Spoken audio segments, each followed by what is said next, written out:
Captain, boarding has started. Ladies and gentlemen, we are pleased to announce that boarding has now commenced for British Airways, Flight 496 to Palma de Mallorca. Please have your boarding pass and travel documents ready, and proceed to the gate in an orderly fashion. Our cabin crew team looks forward to welcoming you aboard our Airbus, A321neo for a comfortable and enjoyable flight. Thank you for choosing British Airways.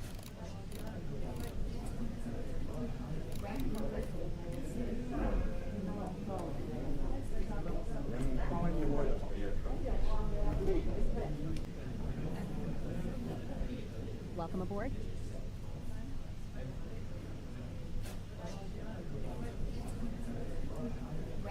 Good afternoon.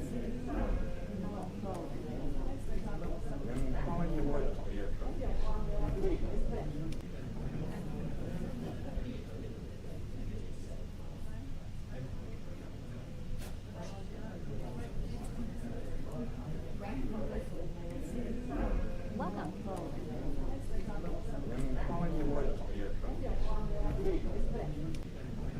Good afternoon.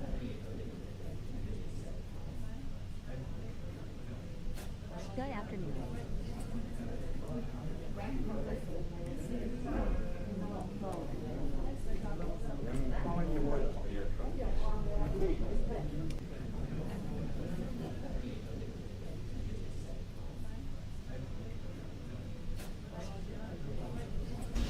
Welcome aboard. Ground to cockpit. Plan acknowledged. Call me through the menu when you're ready.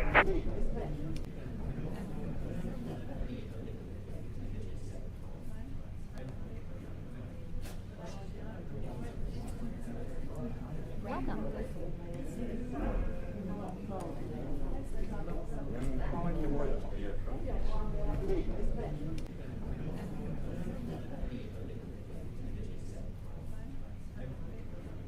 May I see your boarding pass?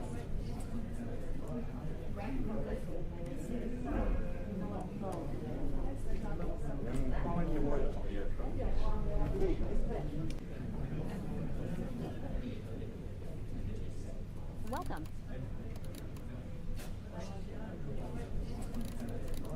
Welcome aboard.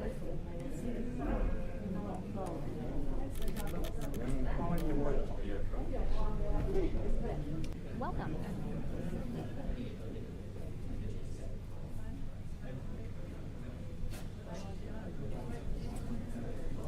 May I see your boarding pass?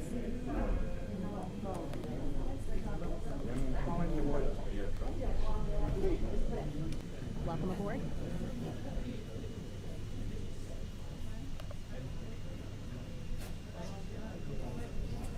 Welcome.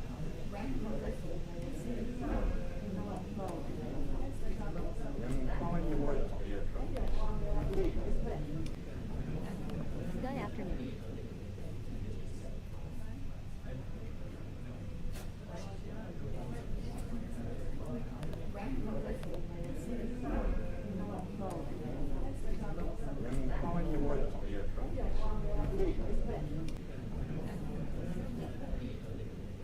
Good afternoon.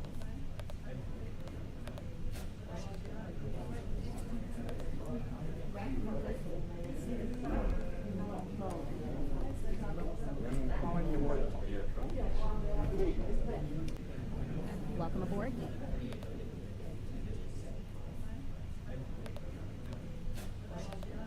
May I see your boarding pass?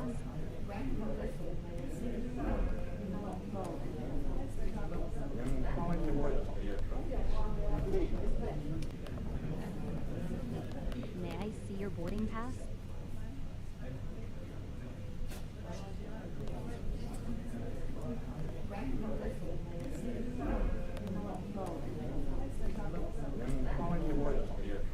Good afternoon.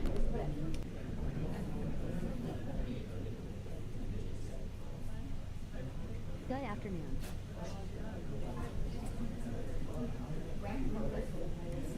Welcome.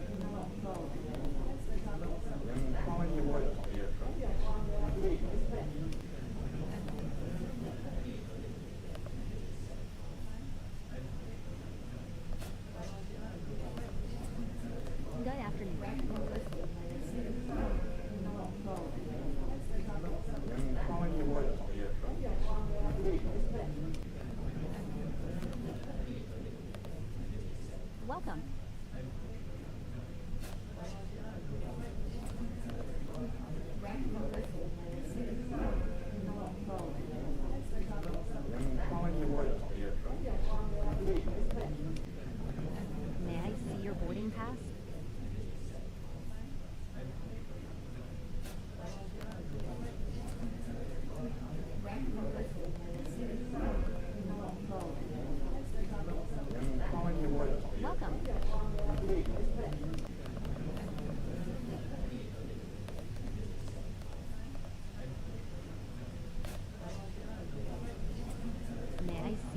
boarding pass?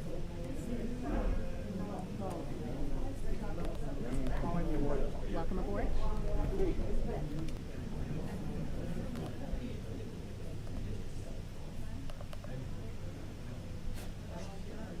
Good afternoon.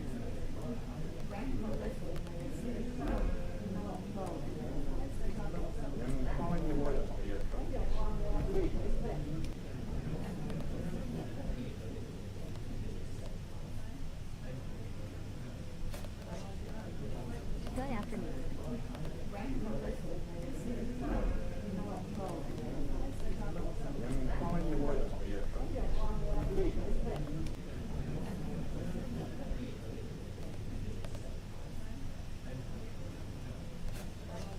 Good afternoon.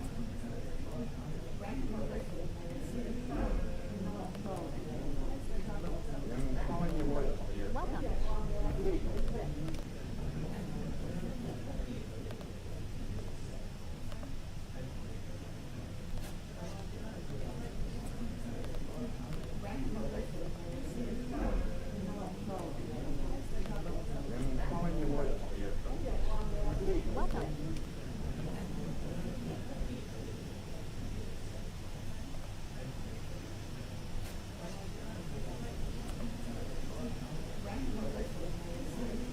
Welcome. Welcome aboard.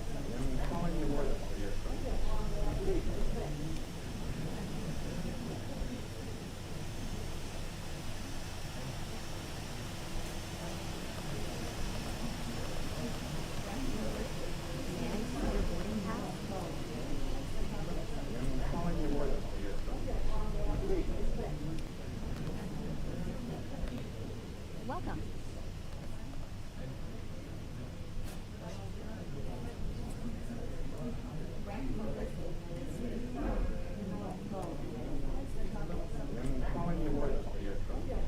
Welcome. Welcome aboard.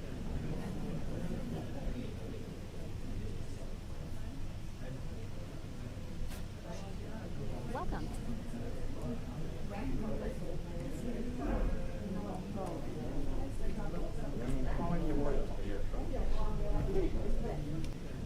Welcome aboard.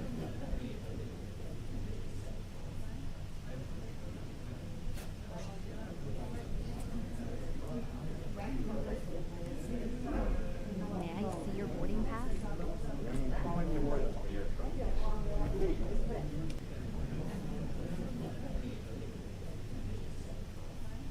Welcome.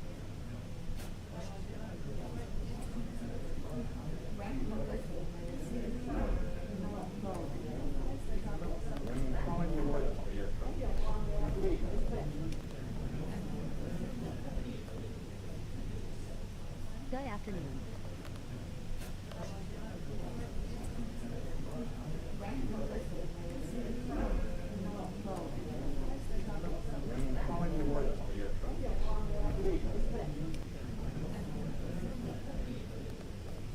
May I see your boarding pass?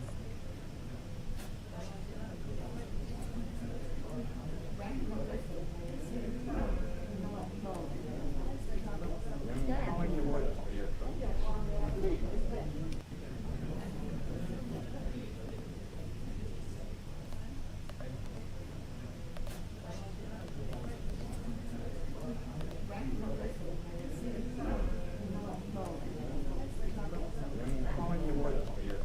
Good afternoon.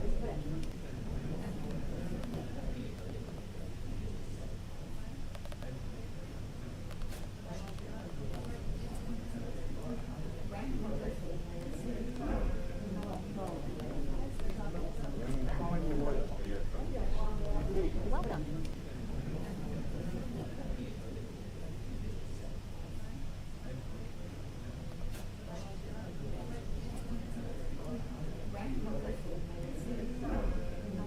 Ground to cockpit. Tow is driving up. May I see your boarding pass?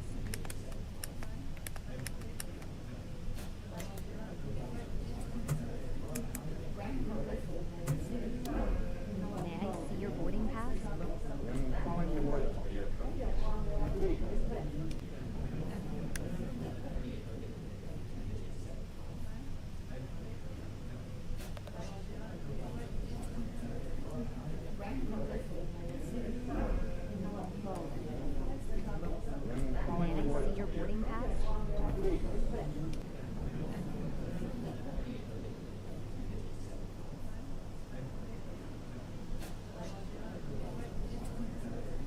Okay, all doors and hatches are closed, ready to connect.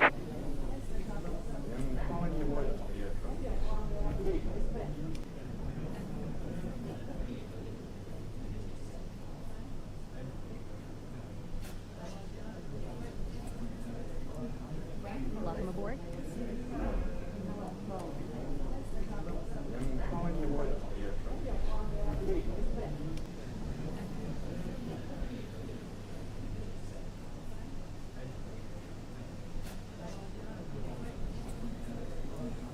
Good afternoon.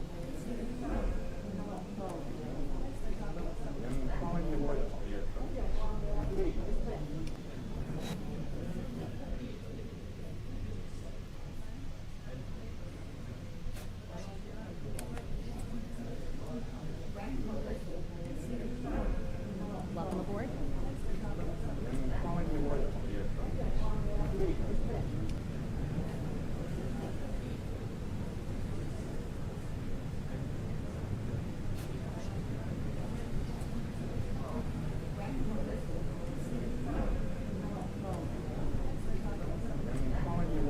Cabin crew, armed doors and cross-check.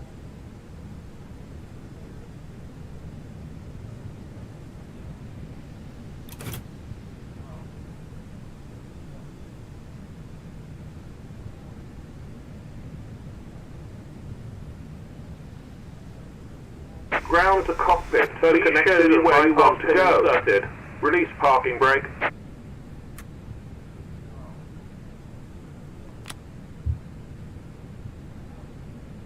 Starting pushback, and you may start engines.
Ladies and gentlemen, as we prepare for departure, we kindly ask for your full attention as we go over the safety features of this aircraft. Seatbelts should be fastened at this time, and all carry-on items must be stowed in the overhead bins or under the seat in front of you. In the event of an emergency, follow the illuminated exit signs to locate your nearest exit. Remember that your nearest exit may be behind you.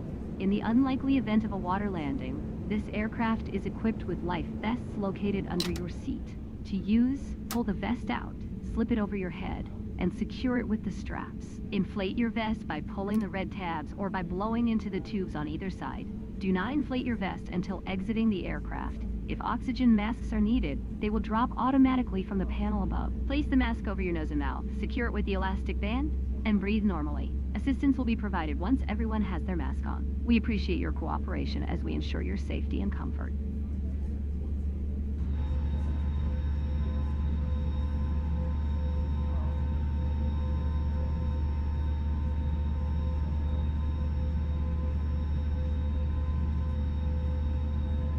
Operation complete.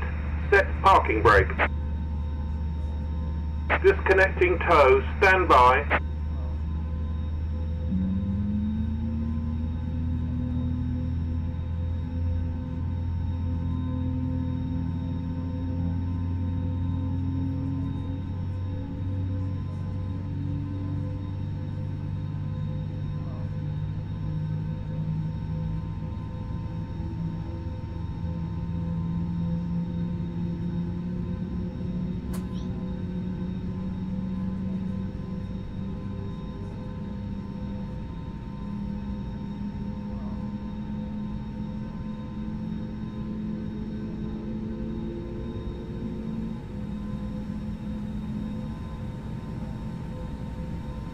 Tow is disconnected and bypass pin has been removed. Hand signal on the left. We'll see you next time and have a safe flight.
Mic check.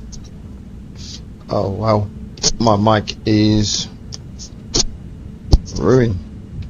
Okay.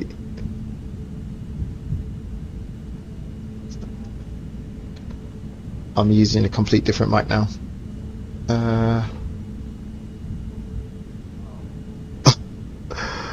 Oh wow. Okay.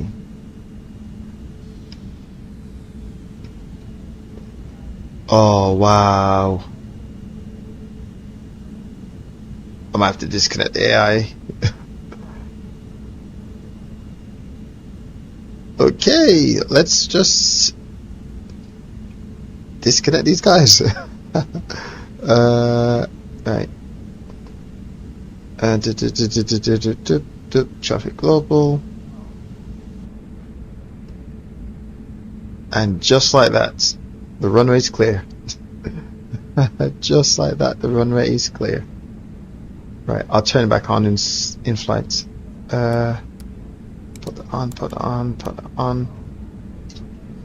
I'm not sure why Cabin crew, take your seats for takeoff. my blue Yeti microphone's not working.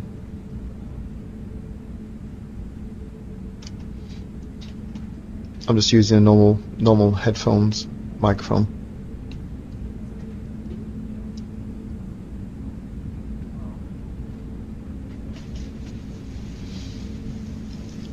I was meant to do this flight days ago, but my Xplane was not updating for some strange, bizarre reason.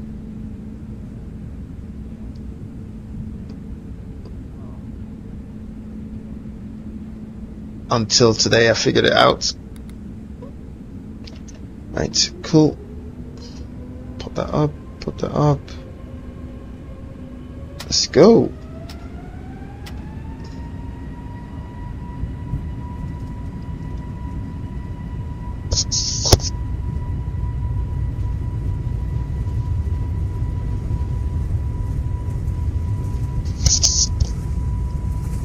I thought there were. Yeah. I did submit this flight plan maybe about 30 minutes ago, or 30 minutes before actually coming on stream. There was a scream. That wasn't that bad. Oh, come on, runway.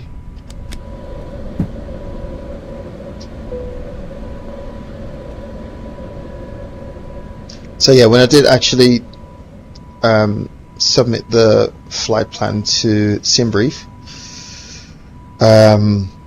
basically I submit the flight plan to SimBrief, and then I launch Xplane. But Xplane, I had to do an update on Xplane. I thought the problem was fixed, but it wasn't fixed. So it took me a while to actually get Xplane running, which probably means, oh, my TCAS, I thought I turned it on. No.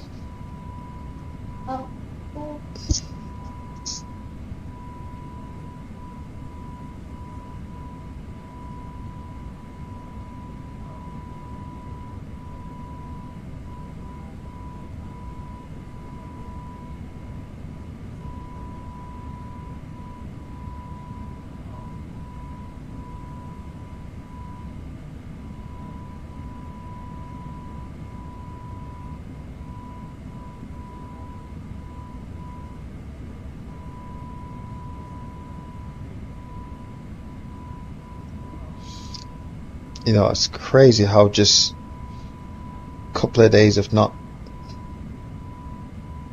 flying, feels like I'm behind.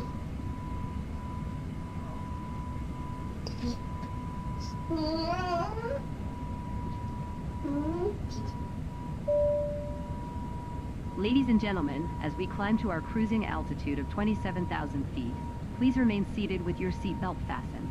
In just a few moments, our cabin crew will begin serving refreshments and our first complimentary meal. You will be able to browse the Sky menu located in your seat pocket.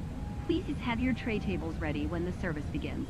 Should you need Yeah, assistance or have any special requests, were an please update, do yeah, not hesitate that's to ask. correct. Thank you for your cooperation.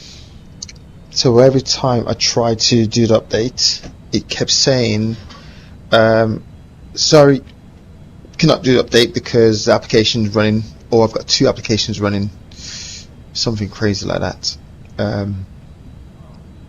But then what I forgot to do was to read what it says about using the installer.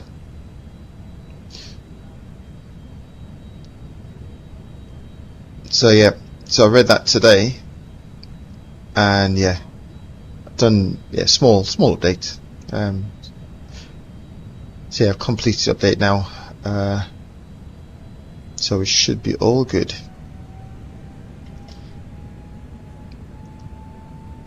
Should be all good, but feel like I'm chasing myself. And also I have been trying to learn the A350. I think I've got maybe 5 1 hour, 2 hour ish videos that I'm watching, trying to learn A350. It's not that far off the Airbus is Airbus, so Airbus is Airbus. Let's drop that down. That's interesting.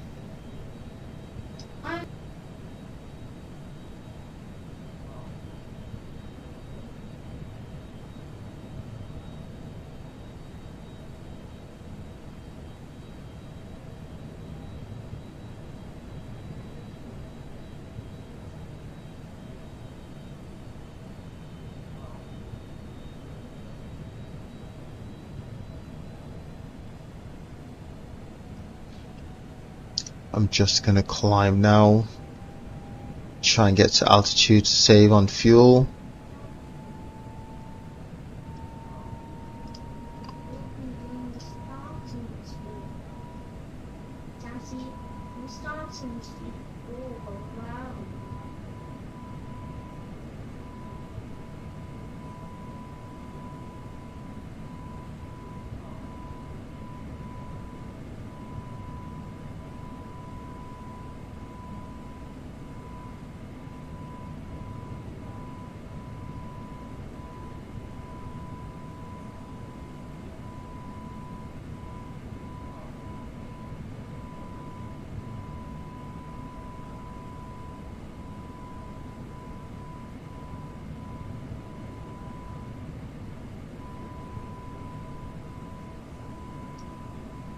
Yeah, hopefully once I watch these videos, I should be.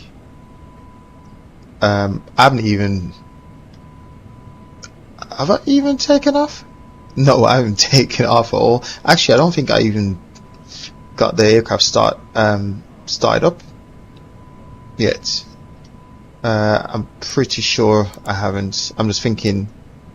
Nah, no, definitely haven't got it started up before. I'm getting close. Just the buttons. I'm just learning new buttons. The seatbelt sign has been turned off. You may now move around the cabin, but we recommend that you keep your seatbelt fastened while seated in case of unexpected. Yeah, just getting used to the buttons and stuff. But yeah, it shouldn't take me long. Should not take me long.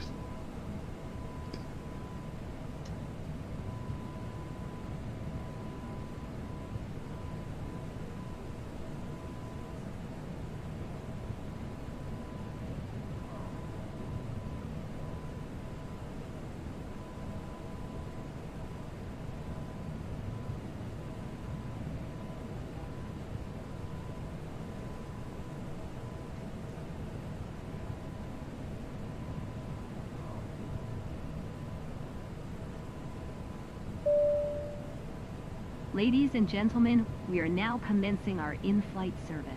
We are pleased to offer you our first complimentary meal, accompanied by a selection of beverages. For your convenience, payments for additional items can be made by card or cash. You can find our full menu in the seat pocket in front of you. Not sure why Please this is remain not seated working. while we serve you. And if there is anything we can do to make your flight more comfortable, please inform one of the cabin crew. Thank you. I have no idea how this mic even sound. Let's try and find. Hey, okay. I can select the.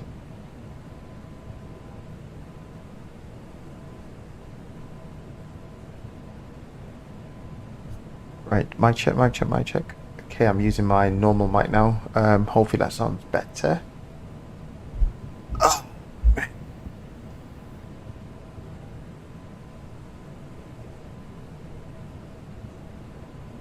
Wow, that is not looking good. That is not looking good at all.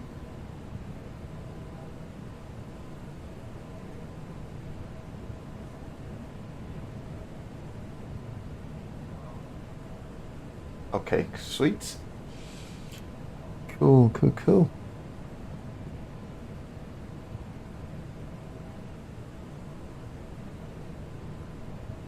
Yeah, this cloud is not looking the best at all.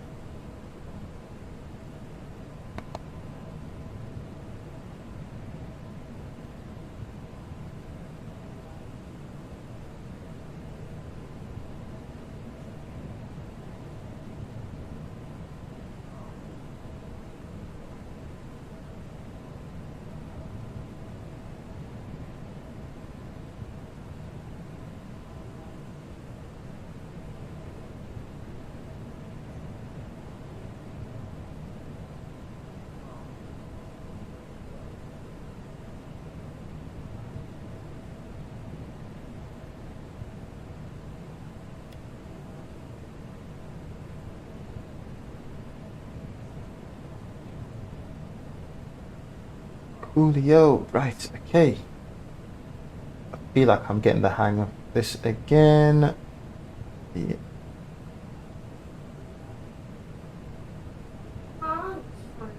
Oh wow.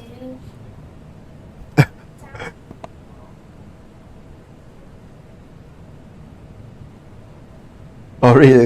That bad?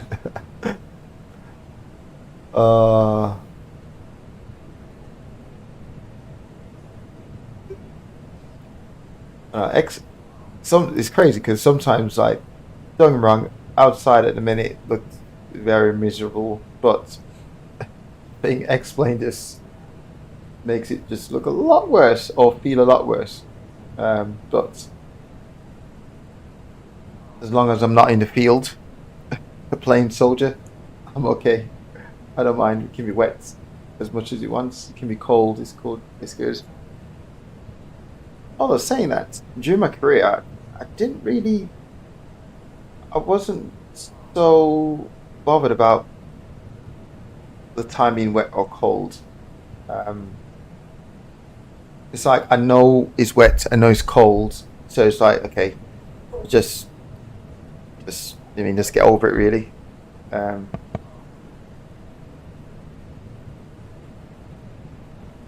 So yeah, like, crazy guys. So a crazy story is, so obviously I joined the forces back in 2005, and after finishing basic training, the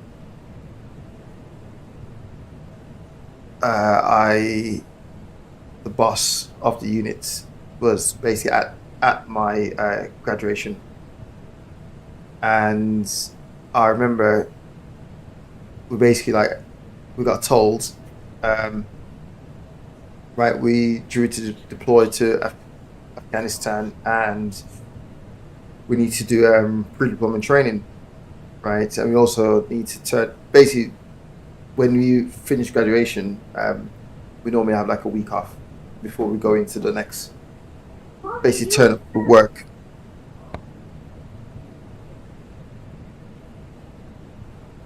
So yeah, before we turn up for work, so you have like a week off.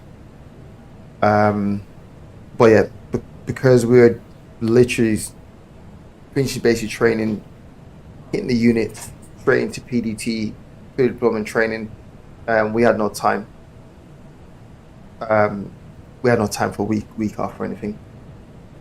And first day we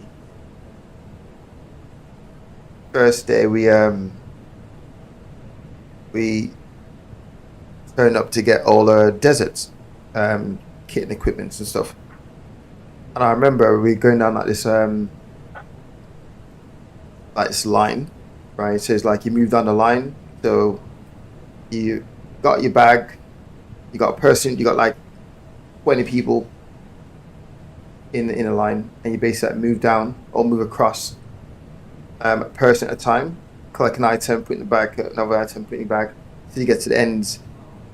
And I remember I got to like the 10th person, and I was thinking, why am I getting like, on the label it says winter socks? I was like, why? No, sorry, it says cold weather socks. I was like, why am I getting cold weather socks? I'm going to the desert. Like, why am I getting cold weather socks and all this cold weather stuff? And I'm like, I thought I meant to be getting like all warm weather kits. Like, why am I getting so much cold weather stuff? And I remember someone said to me like, oh wow, the desert get cold, you know. I was like, really? I kid you not, I turned up to Afghan, and I remember it was hot when we got there, and I remember it rained for about 2 days, just constant, 2 days? For like 2 weeks, this constant rain. And it's just like, you just woke up the morning and all the overnight rain turned ice, and then it just went cold and just went cold and just stayed cold. I was like, wow. I mean, like midday was hitting like -8 midday. It was just so cold. But then you also got obviously when you do like top cover and stuff, you get that wind chilled as well. So lads end up with like windburn in their faces. So we end up using ski masks. When on top cover, we just use ski masks just to kill all that windburn when you're driving down the road and stuff. But yeah, that was cold. And then I said I was Afghan with my first one, 6 months, and I went to Iraq after. And Iraq was so hot, like it was so hot, you did not see any flies. Like there's no flies. Like there's flies when we arrived, and the temperature just went through the roof.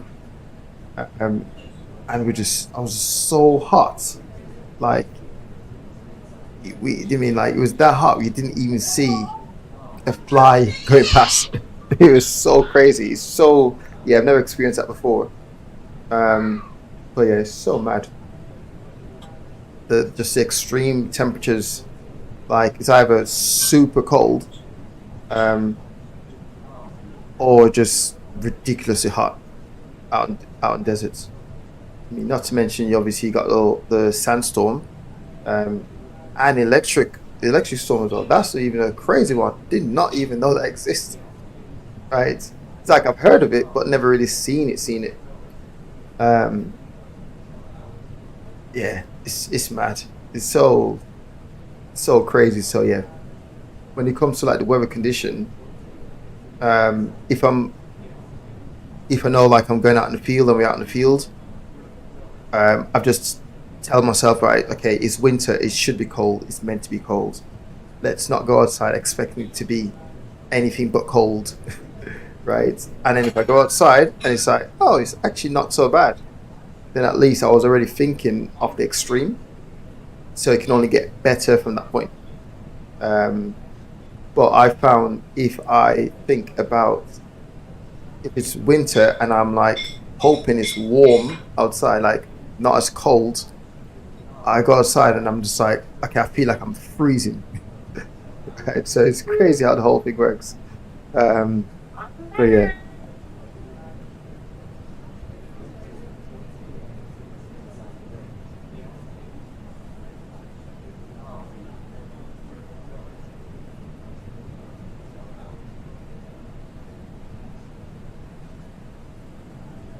Yeah, it's absolutely crazy. So I had 8 months gap between Afghanistan and Iraq. So I went to Afghan for 6.5 months. I got back. They said to us it's meant to be 14 months before we deploy again. That 14 months dropped down to 12. That 12, obviously, you've got to fit all your pre-deployment training in. So all the courses you got to go on. So imagine Afghanistan was pretty rough. Like a lot of the lads who went to Afghan, I mean, they've been in like a long time. So Afghan was so rough. Most of the lads, like senior lads, basically got out. They either got out or just like, nope, need to get off the unit and go training, like the training unit or something. So there were so many slots to fill. So all the lads who finished basic training deployed straight away to Afghanistan. So I finished basic training and I deployed 2.5 months later, deployed to Afghan for 6.5 months. And my unit was like the first unit to do a 6-month deployment. Before deployment was 4 months. And then now they brought it up to 6 just to for the operational cycle, right? They brought it up to 6 months, 6.5 months. They say 6.5 months, but really the first 2 weeks you do all your briefings that you would do in pre-deployment training before you go out, right? Once you hit the ground running, you do pretty much do all the briefs again. So once you've done that, then 6.5 months tour, got back, meant to be off 14 months, dropped down to 12. Ladies and gentlemen, 12 months. we are now pleased to offer our in-flight shopping I think I was away, service. just like Cover an on exclusive courses. industry items, including premium I was away on my fragrances, Battlefield luxury Medics course, accessories, and which is travel. 2 months long. Please take a moment Finish to that browse the course, catalog found in your literally travel to a If signal you wish course. to make a purchase, our cabin I mean, crew like, will be I'm going passing through the from cabin with the shopping medics cart course in for both 2 cash months, and card payments. and I'm just That's like treat driving yourself or straight find to the another perfect course gift during for another this 2 flight months with again. British Airways. So signals course, and what else did I do after that? Then we have some time off. Then we're back in work again. Just hang about at work, do nothing, watching Jeremy Kyle back in the days, right? It's absolutely nothing to do. Just hang around, train, and away again on another course. And from that point, we then literally straight into PDT, training for Iraq, which is a whole different, not completely different, but the TTP do a lot different in Iraq, right? So we had to then learn so much stuff. Obviously, the basic drills, skills and drills, I mean, it is what it is. But yeah, Iraq was another one. So we then obviously do Iraq. To be honest, when it comes to PDT, I mean, like, I'm cool with it. It's all good. You just spend long hours. You're away a lot on courses. You're out in the field a lot. You're traveling to different like ranges, or like my unit, we spent a lot of time in Brecon Beacons. We spent a long time in Brecon. So we just do so much training. So Brecon and near Newcastle, we spent a crazy amount of time up there. Once we finished, where else we went? We went somewhere down Kent. Down Kent is where they have the skill house. So all the fighting built up area. So we do that down Kent. So you just constantly like just away. And then so with my unit, how it works is, so my unit, my unit is classed like a specialist unit, and we only had like maybe 120 lads on the unit. That's all in, like officers, the lot, like 120, 130. So with us, we all, like one like one of us, we're qualified in pretty much all different areas, right? So we're pretty much all battlefield medics trained. We all drivers and pretty much all the vehicles. We all can use light roll like weapon systems. We all can do that.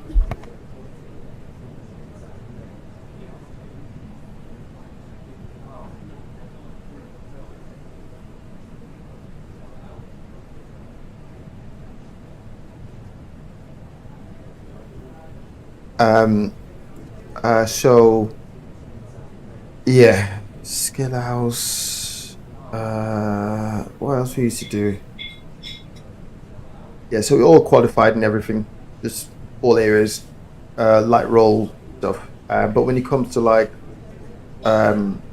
specialist weapon systems like snipers, mortars, SF, like weapon systems. So, for example, you got the GPMG machine gun.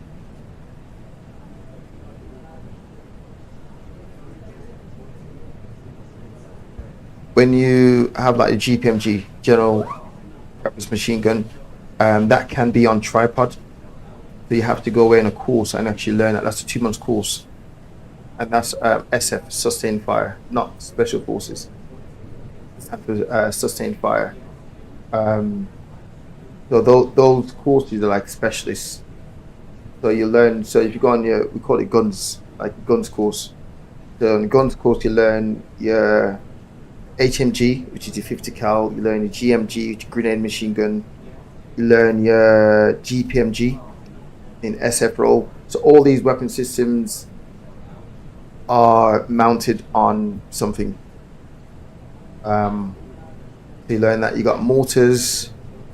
The lads, you got specialist role mortars. You have sniper team. I'm trying to think where else do you have more specialists.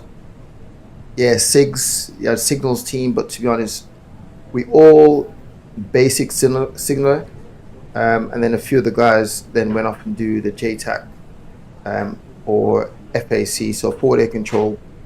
Quite a lot of us are FACs, and then you had like a team of JTACs. Then obviously we all paras, we all jump out plane.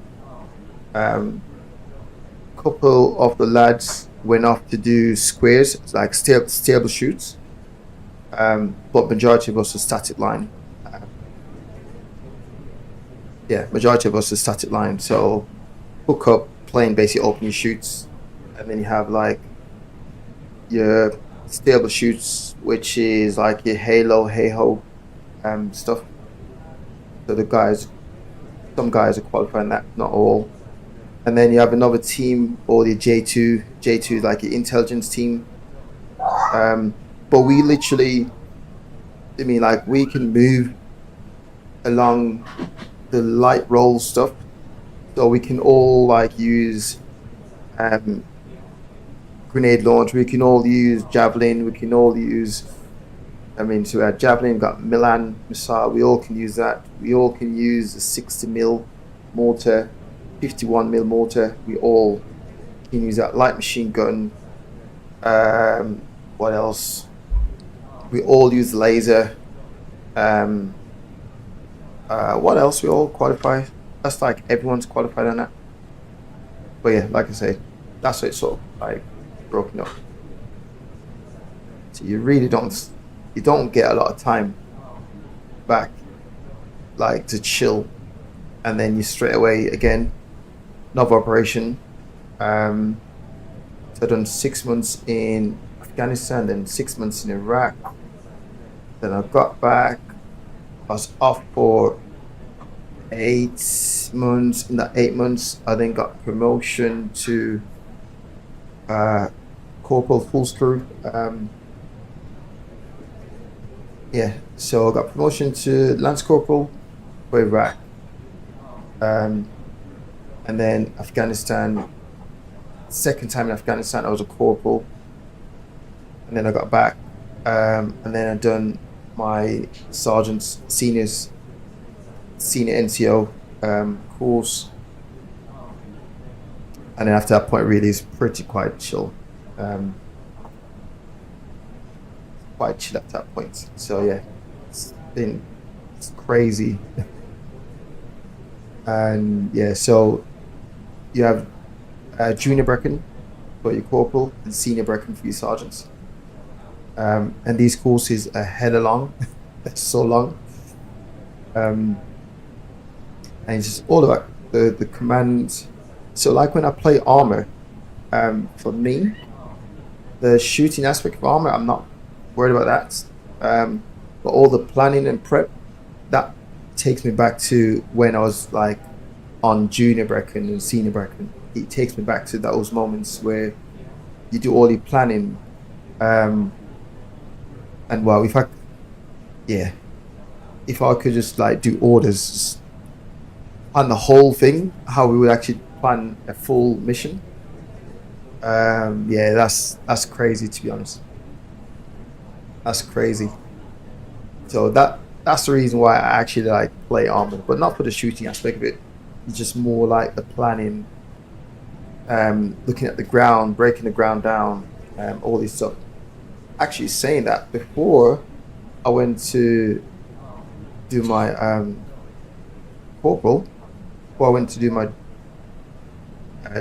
junior Brecken to reach corporal, I went and did snipers. So I was a sniper as well. I think I was a sniper for maybe about, I think I was a sniper for 4.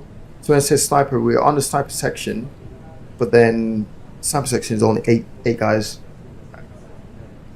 And you have one corporal as the sniper commander. And then you have a lance corporal as a 2IC. And you have a sergeant who sort of like governs the sniper section or the sniper team. Yeah, oh yeah. You got the sniper team, and then you got the intel, the int, J2 ints people all work together. And the snipers are basically, the snipers are employed by the boss of the unit. The boss of the unit, like the sniper team is the boss, is like owned by the boss of the unit. I was on the sniper team for maybe about 6 months, because you can only have one corporal. And most of the lads at the time were quite senior. So the sniper team normally, the senior lads on the sniper team. And we, and yeah, the boss, we all basically got promotion pretty much at the same time. And you can only have one corporal. So the corporal that was on the sniper team when we all went off to do our corporal course, the commander's course, he remained as a corporal, and we basically got removed off the sniper section back onto rifle teams, rifle sections. So yeah, so we ended up becoming like a section commander. Some lads got promotion to corporal and basically went off to do training. Right, went off to do training. So they might go to a training base, or they might do. Some lads went off and did P company. Just focus on that. That's all they want to do, is just be an instructor on that. So yeah, so after that point, a lot of lads like dispersed into different areas once we reached corporal. I stayed on the unit as a section commander. Went to Afghanistan the second time as a section commander. So I was just basically in a vehicle. I was just in a vehicle. At this point, I mean, the vehicles a lot better now. The quality of the vehicles are a lot better. Not saying nothing like the Americans, because I mean, like, I remember so I remember back in 2005, my first deployment. So we're driving out on we're driving around and stuff. And the vehicles that we were using in Afghanistan 2005 was pretty much the vehicles that the British forces use in Northern Ireland, right? Not the same territory, but that's the only vehicle we basically got available. So we're rocking those vehicles out in Afghanistan, same Northern Line vehicles. And I remember we're driving down the highway, right? So in Afghanistan, you got like 2 main highways, Highway 1, Highway 4. I can't remember which one connect to Pakistan. There's one that goes from Afghanistan direct to Pakistan.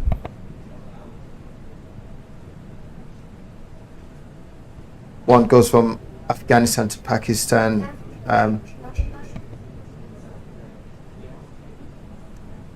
And we drive into the night patrols. We had some mini flares. So what it is basically like the vehicles coming towards us at night. We just pop some flares off just to let them know, like, okay, there's a convoy coming down the road, because we drive lights off. So we just pop some flares and stuff. And I remember we went past, so it was American call sign, right? It was American call sign. The convoy was coming down, and instead of like stopping, they just kept coming. So obviously we went through the rules of escalation drills, right? So we had to warning shots, all them sort of crazy stuff, right? But no point, so like PID, we didn't identify that as American call sign, right? All I know is this big vehicle coming down the road, and we're like, hey, what's going on here? So warning shots, everything like that, all went down. So as the lads literally turned the 50 cal and literally line up the vehicle, they realized, hang on, no, this is in blue. So obviously done quick check fire. But I kid you not, right? We went past in our little stupid vehicles, and the American call sign, they had like, no, it was American or Canadian? I think Canadians, right? They had pretty much hatched down. I mean, like, they don't really do top covers like that. The only time I've seen top cover with the Americans is when they're rocking the Humvees. But even that, in 2005, 6, they did use the Humvees a lot. But they had some other vehicles hatched down, and this was when they used to rock RWS, so remote weapon system, right? So obviously we were just about to, line up on the 50 cal up on the lead vehicle. But obviously we didn't know it was American call sign. The lad who was about to take safety off clocked, hang on, I think this is blue and blue coalition forces. So quick check fire, and yeah, all 8, I think it was like 8 vehicles in the convoy. They had all their RWS, their remote weapon system guns, just pointing directly at us, like all 8.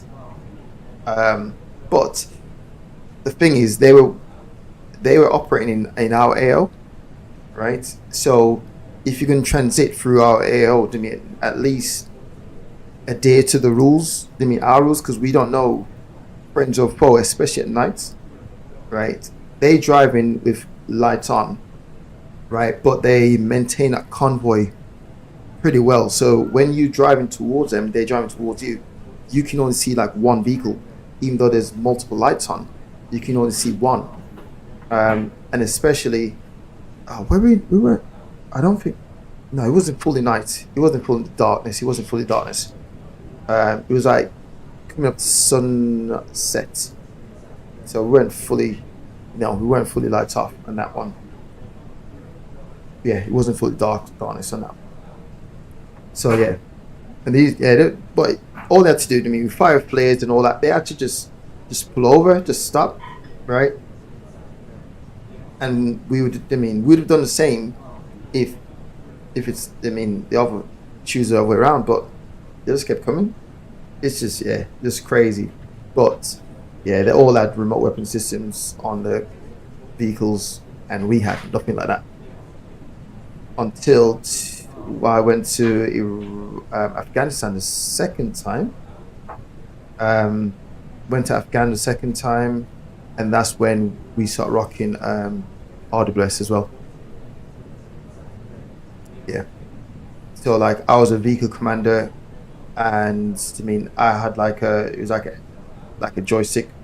I mean RWS on the weapon, everything from I'm basically using as a screen, right? And if I remember correctly, I think we got some Canadian vehicles, right? I think we got some Canadian vehicles and just done some conversion Good to it. afternoon, ladies and gentlemen. This is your Captain Mark with a quick update from the flight deck. We are currently cruising at 35,000 feet near the city of Tours, which you can see on your right side. Tours is renowned for its rich history as a former capital of the Kingdom of France, and is famed for its beautiful medieval architecture and vibrant cultural scene, making it a perfect destination for art and history enthusiasts. Our aircraft is traveling at a speed of 890 kilometers per hour, with an outside temperature of minus 56 degrees Celsius. We still have approximately 907 kilometers to go until we reach Palma de Mallorca. We hope you are enjoying the flight with British Airways, and thank you for flying with us today.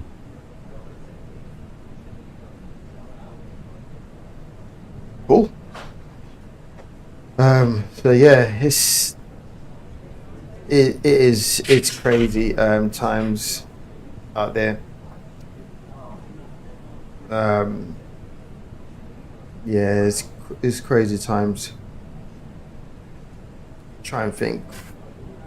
Done so much. Done a lot of heliops, like a lot of heliops. Vehicle, heli. Yeah. I didn't actually deploy as a sniper. Like I've never deployed as a sniper. I've worked with the sniper teams, but I'm trying to work out where would I. So the snipers just do crazy amount of reconnaissance, right? 90% of the time, in fact, 99% of the time, it's just reconnaissance. It's like long. First, I started off doing just nights, right? So 05, 06, they were operating nights, just out at nights. So work nights, sleep days, and then as deployment went on, we start using FOBs, right? Oh, we call them PB. We call them PBs, patrol base. Just launch patrols from. But like Iraq, for example, the safest place to be in Iraq was off base. On base was horrible. Like the base used to get bombed so much that the best place for you to be is off. So we enjoyed going at the FOB and just staying there. So we had like a full rotation. So we do. Like I said, my unit we're very specialized. We cover a lot of different grounds. We cover medical evacuation. We cover a lot of different areas. We cover so much. Yeah. So yeah, just one of us is just so qualified. It's just hard to replace.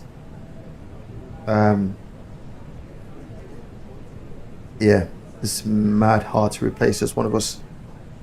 So, but I actually got medical discharge from the forces. So there's a winter. It was crazy, right? And so it's 2010, right? Winter 2010. I was in Brecon for 3 weeks, out in the field for 3 weeks in Brecon, and I got injured, cold injury. And I was battling it for a long time until I was like, okay, this is getting worse. So eventually I got medical discharge for cold injury. I haven't lost any like toes or anything like that, but it's not frostbite, but it's 1 down. It's classed as non-freezing cold injury. So yeah, that was a rough one. So that's why I ended up leaving the forces. But then after that, to be honest, yeah, the standard was dropping like crazy. It was getting unsafe. I found it was getting unsafe because, like I said, I mean, 2005, 2006 Afghanistan was so bad that so many senior lads got out. They changed the rules. They changed the rules, the joining rules, right? What else to change? They changed the joining rules. They changed the standard, so the tests that you got to pass, they've reduced the levels that you need to achieve to pass. And they were just like cramming people in just to make the numbers up. So you find you end up like deploying with guys that you know they're not fully competent enough to be like out on the ground with you, right? But that's what we're working with. I'm liking this little sway right now, this little rock. They're not I mean, like, it's not that they're not a good person. It's not that they're not, I mean, forget them as a person, it's just them as a soldier. They're just not switched on as a soldier, so you just felt like this is really unsafe. And then there's so many experiments sort of happening. God, there's been so many experiments that they've tried and miserably failed. But yeah, it's mad. So the overall standard of the actual British forces was just dropping. They were doing like stupid recruitment drives. Do you mean just like silly recruitment drives? I mean, I'm the sort of person where like I want to know that you were in a position because you can do the job, not because of some quota. Do you mean some special recruitment? I would like to know, like, okay, if I'm here on merits. I mean, not here on some other agenda. And that's what I found that was happening. There was so much other agendas going on. And it's like, obviously, the lads on the ground, we have to pick up the slack, right? So, there was just so much going on. There was just, a lot going on. Loads of lads was just, like, finding ways to just not deploy. It was just, it's crazy. I didn't mind deploying because I just know that's part of the job. I mean, like, there's fun side to when I actually deploy and I'm like patrolling the streets and you can see the kids and stuff. I mean, it is a sad feeling when you look at the living conditions, right? You look at their living condition and you look at like our living condition in the UK, and it's just so far apart that it's like you feel like you just want to help. It's just so far apart. It's just crazy. I mean, I do know we got bad people all over the place. I mean, they're here, everywhere, but yeah, the kids are what draw me a lot more to think like I want to help them.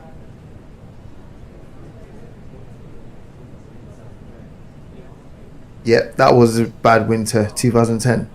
You know exactly what I'm talking about. That winter's so bad. It was so bad.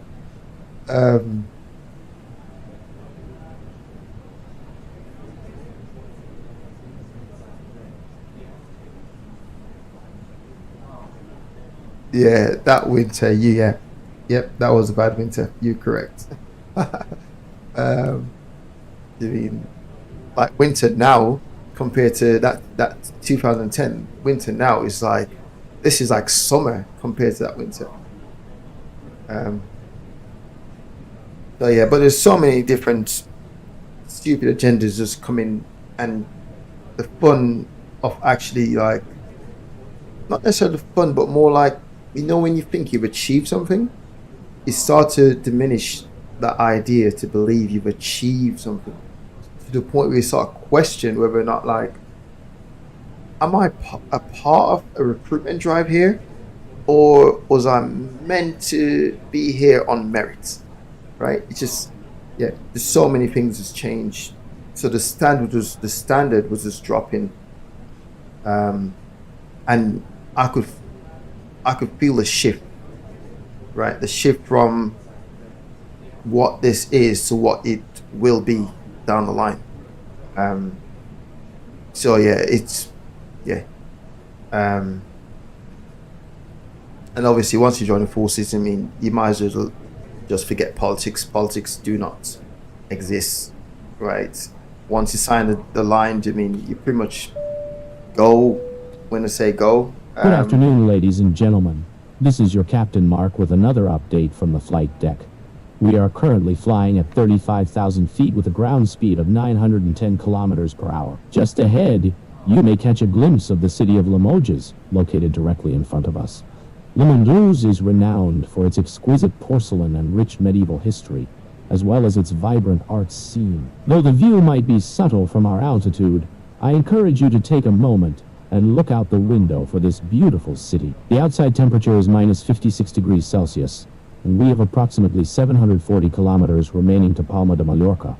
Thank you for choosing British Airways, and we hope you continue enjoying the flight.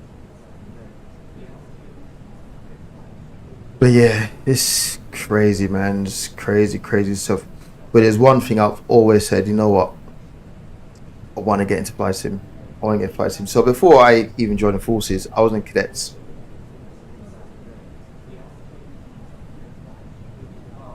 Oh yeah, yeah. You know what? Yeah, you're correct. The bad winter, yeah.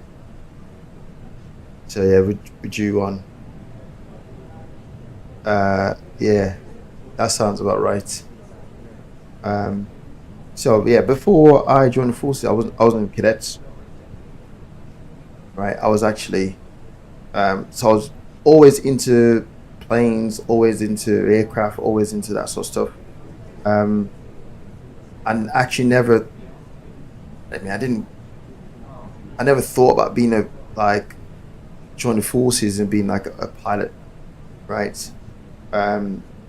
So the actual crazy thing is, so I went to the careers office, right? And my first job that I applied for, right, it was not frontline, right? It wasn't Paris. That wasn't the first thing I applied for, because I was in the air cadets, right? So I was always like, yeah, go and join the RF, go and join the Air Force, go and join the Air Force. And then, yeah, so I had a air cadets unit was close to my house, so I ended up just going there. And I remember I spoke to the guy, and he said, yeah, you can do flying scholarships and stuff like that. I was like, oh, sweet, yeah, I'll do this. So I joined air cadets. So I went to the careers office initially, right? The job at the time was called, what was it called again? Airspace System Operator, right? So that was a job working in the AWACS, right? That was the job. So I would have been working in the AWACS. And I remember like doing, so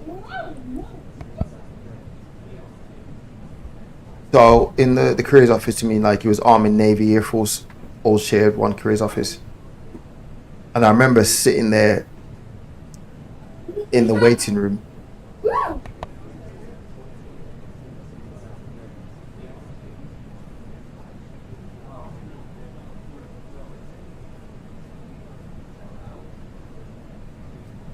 So we all share the same office, and I remember I was thinking, what is this video on the screen, right? And he's like, parachuting. I'm like, what? Hang on, whoa. I'm liking this, right? And that was it. I literally switched. I was like, okay, yep. Forget airspace system operator. Forget AWACS. Let's switch. That's what I want to do Paris. And that was it. Literally switch. And I remember when I actually switched, I remember the guy was like, he was an Air Force copper, right? I remember he was saying to me, like, the Paris are hard, it's hard, not a lot of people pass. And he was talking me out of making that decision of switching. And I was like, nah, I'm switching. Right. And yeah, I switched. Enjoying the Paris. But you do get I didn't know much about the Paris, right? I didn't know how much respect, like, they get a lot of respect because, yeah, to be honest, like we walk in any room and yeah, the room pretty much go pause. I mean, you get like little whispers, or the Paris are here. Like we wear parachute, it's not called jacket, generally we wear parachute smock. So the uniform that we're wearing to work is different. So we wear a parachute jacket, let's call it that. Right? We wear maroon. So like when we go to other bases, for example, to do stuff, maybe drop vehicle off, pick vehicle up, or something, or you go to an event or you go to a course, you'll find you start to engage with other like units, non-power units, and straight away they expect, when you turn up like on a run, they just expect you to just smash everyone on this run, right? But what they don't know is sometimes we turn up to do like half marathons after we've already done all the stuff that we need to do in work.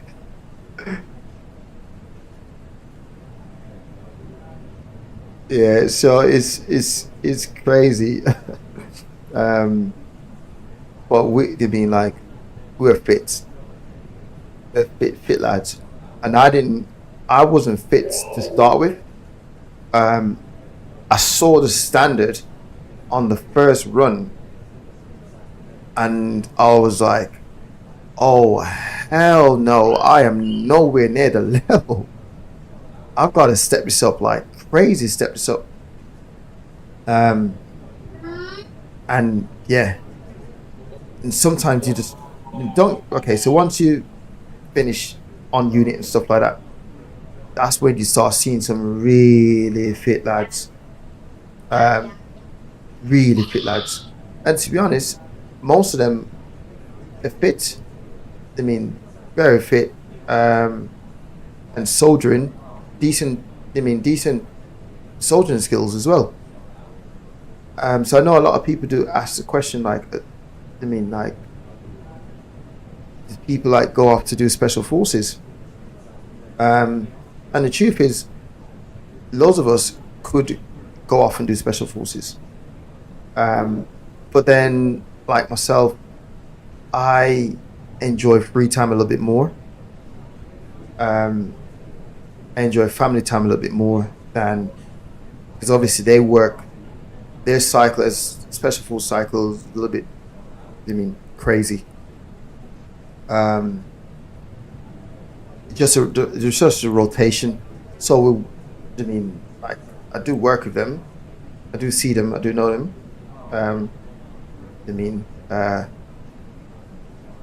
We don't really call them special forces or SAS, or because obviously the special forces branch is quite,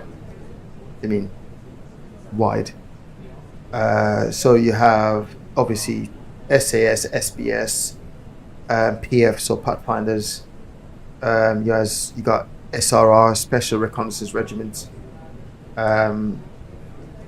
Who else you have? I don't even know how many new ones I've created since then. Oh, you got one SFSG, Special Forces Support Group,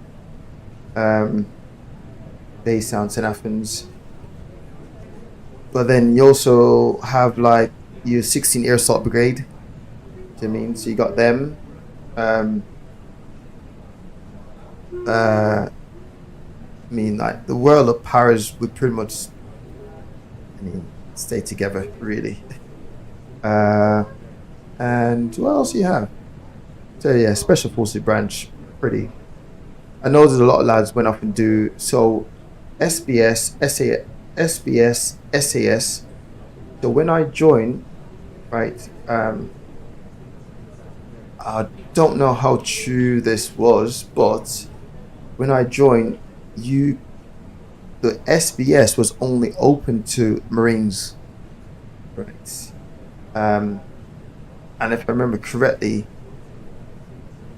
the SAS was also open to Marines as well, but the SBS was like Marines only. But the SAS was like everyone. I'm sure that's what I remember back in the days. But Pathfinders, that's a 3-year posting, right? So you actually don't lose your cat badge, PF. So you do PF and you go back to your units. I mean, so whatever unit you come from. So if you like, so you got people from Paras that went off to do PF Pathfinders. You got people from the RF that went off and do PF Pathfinders, and they just go back. So you actually maintain your cat badge when you do PF and SRR as well, Special Reconnaissance Regiment. Special Forces Support Group as well. Special Forces Support Group are basically one parachute regiment, but it's also made up of Marines and RF personnel that makes a Special Forces Support Group. And obviously they have the schedule, the rotations is pretty crazy. I mean, so you do like CT, like counter-terrorism stuff, and then you have all the ops. I mean, it's just a cycle on that. But yeah, loads of lads fit enough that they could have actually went off and did SAS, but by the time some of the lads, they've got families, and they just decide, nah, nope, that's not the one. So yeah, I decided it wasn't for me because I played football, and I would just lose the opportunity to play football. So I was like, no, I'm not going to do it. I've done all the training before. So the SS, before you start selection, you do something called a briefing course, right? So I have actually done the briefing course before. That's it. It's only a short, 4 days briefing course. You do that. It's more of like an insight into what it would be like, but nothing close to the real thing. The hills, I was okay in Brecon. But like endurance, my body could actually take that sort of battering. The jungle, obviously, I've never done jungle training before, but I've heard all the stories about the jungle. The jungle is probably where it will test, because there's certain little things I just can't do. So here's the thing: heat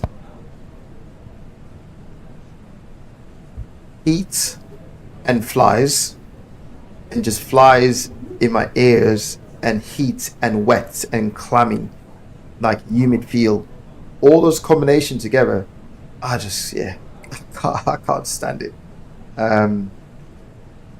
So, and I think at the time it was Brunei for jungle. Then after that, what did I do after that? Do power jumps after that, and then escape evasion. You're gonna get caught. I mean, you will get caught. I don't know anyone who's like done it, pass, and have been caught. They've all been caught. But yeah, it's crazy, really. I've got a lot of friends who are, we call them blades, right? We don't really call them SS, call them blades.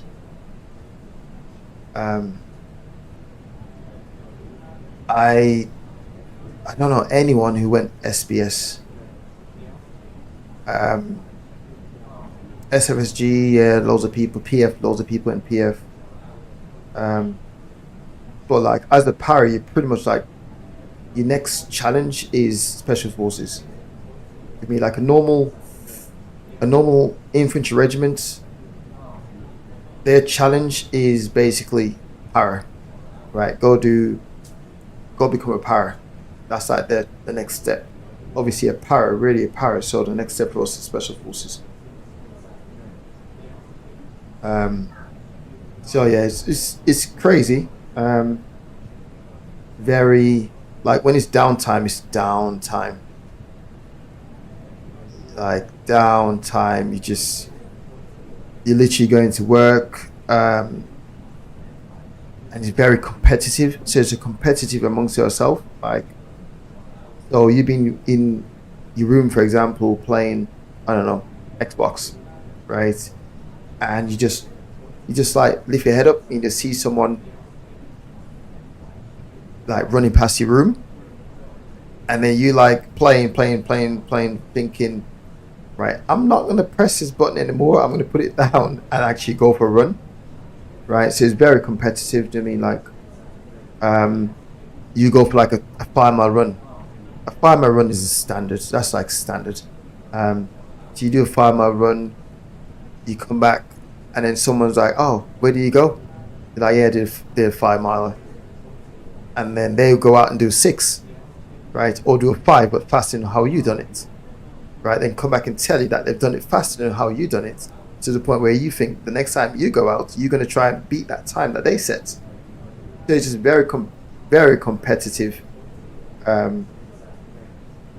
Yeah, downtime wise. But when it's go time, it's go time. Like, yeah, it's go time. And that's the other side of it that a lot of people actually don't know. As paras, we signed 2. So obviously, everyone who joined the military, I mean, all signed that dotted line to say Queen and Country, all that, right? But as paras, we signed 2. We got to sign the second one. We got to do a second Oath of Allegiance. I can't remember what the thing is. I think it goes something like, upon seeing the green light, you will exit the aircraft and conduct the required drills. I think it's like I think it's like when seeing the green light, or when see the green light, or been told by the PJI as a parachute jump instructor to exit the aircraft, you will do it, blah blah blah, right? So yeah, or else it's classed as refuse to soldering, and that's a chargeable offence, right? So yeah, paras, we signed 2. I know a lot of people don't know that. So yeah, so the green light on, we out, we let's go. I don't mind jumping, yeah, I'm cool with jumping. I know a lot of lads weren't happy with it. I'm cool with it, to be honest. Jumping, fast roping, those sort of stuff, I'm yeah, I'm cool with.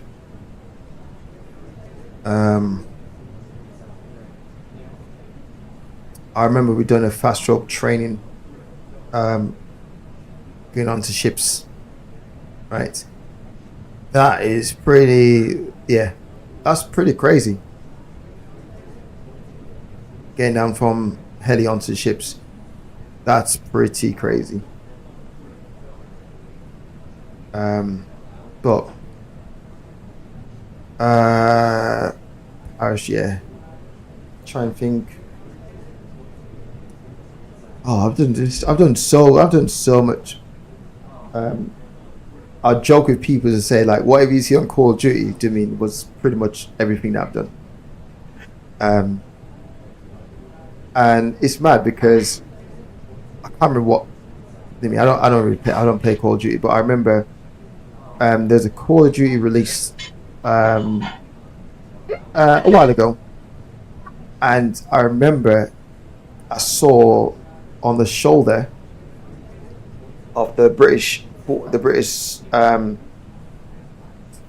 soldier they use, or the British kit they use for that particular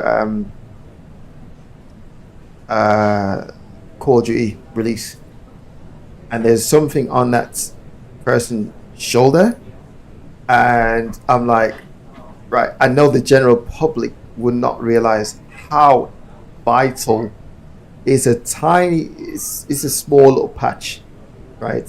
Small little patch, but I don't think a lot of people know how serious that patch is. That patch is so serious, right? And basically it's a patch that will tell you whether or not it's friend or foe. Right? That patch is so important, right? And it's basically, it's IR, right? It's an IR patch. But I know people looking at it on the Call of Duty don't realize like, oh no, this is really important, and it's not on both your shoulders, it's only on one, right? So you can tell whether or not the person is coming towards you or going away from you. So it's not a matter of sticking it on any side. I mean, you got to stick it on the correct shoulder. And that was a SOP, an operation SOP at the time. But yeah, so important.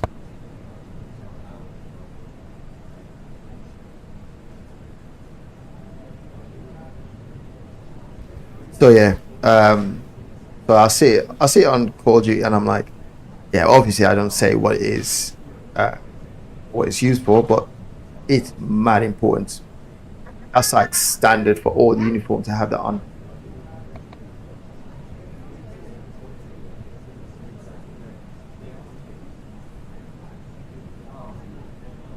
So yeah, yeah, it's mad.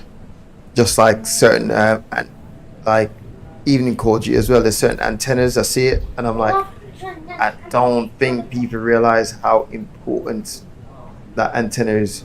Like, that antenna is so important, it can literally like stop a whole patrol. It's that important. The whole patrol will literally go completely on the knees, right? The patrol will completely collapse just by that one antenna. Is so important. But I see it and I'm like, wow, okay, interesting. But yeah, mad important. So, but yeah, I enjoyed it. I enjoyed my time in, but I also enjoy my time out of it. So like flight sim, for example, is something that I've always wanted to get into, but I just never had time to do it. Just never had the time. You hear 1 minute you're away, yeah, just never had enough time to do it. Oh yeah, the devil is definitely detail. But yeah, it's so much, right? Even to be honest, so in Arma, for example, when I play Arma, there's certain tactics that I use that Um, yeah, we don't. I don't even like the tactics that we do use in like modern tactics. I don't really use that. I don't really use those tactics in Arma. Just never know who's watching, so I don't use those tactics. Obviously, I mean like tactics change all the time anyway. So even if I was to showcase a particular tactics that we use, that tactics, I mean, like most of the tactics that are used in Arma are very Northern Ireland based. I mean, like they're all from that sort of time. Section 2-5 teams, Charlie Delta. I mean, Charlie being the attack team, the assault team, Delta being the heavies. That's like pretty standard. I mean, but yeah, those tactics are so basic that we don't even we don't even use those tactics. I think those tactics got binned literally straight after basic training. Those tactics was gone.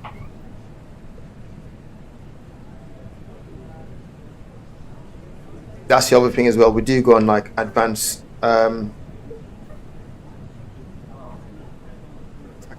tactics course, and that's everyone pretty much do that. After basic training, you do the advanced tactics course.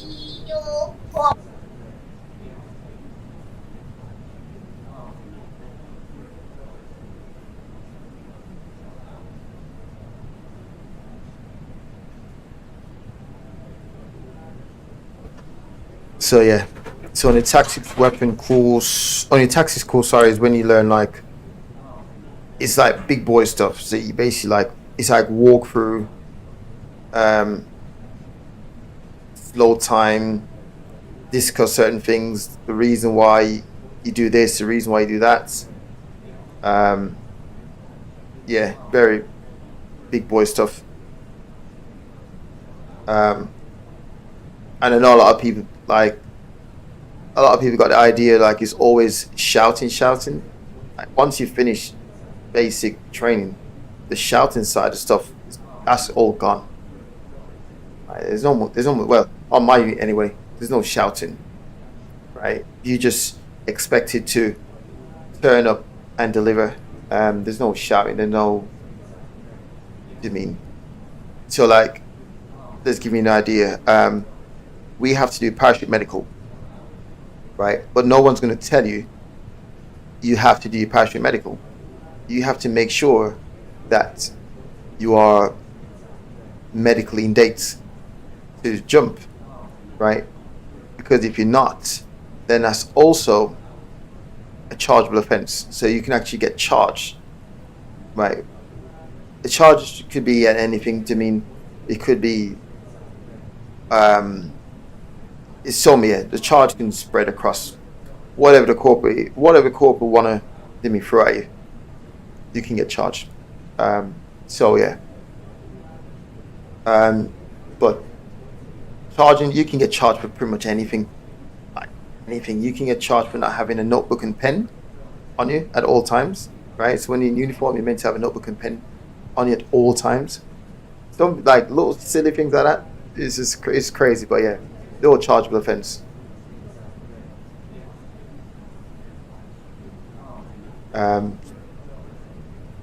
Actually, that's the other side of it.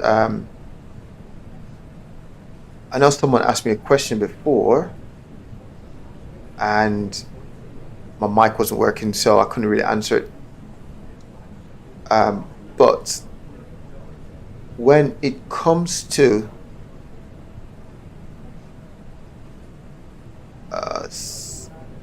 crossing on 6 right, 6 left. Oh wow.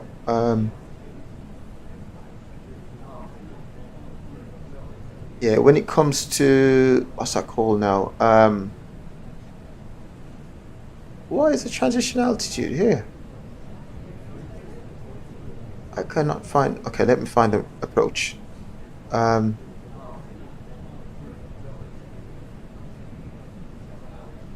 Let's go Zulu. Transition is 6. Yeah, so someone asked me a question, and they were talking something about rules of engagement, and I kid you not, that is probably the longest part of your pre-deployment training. It's yeah. The rules of engagement is not as clear cut that people really do think it is. It's not as clear cut. Right, 127. 127.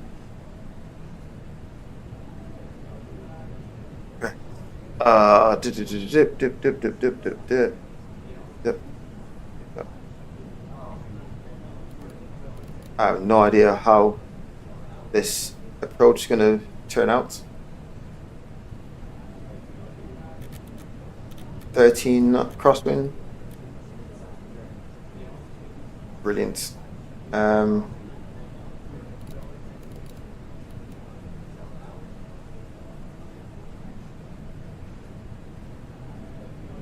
It's dropping down to platform altitude 25. Let's do that. 25.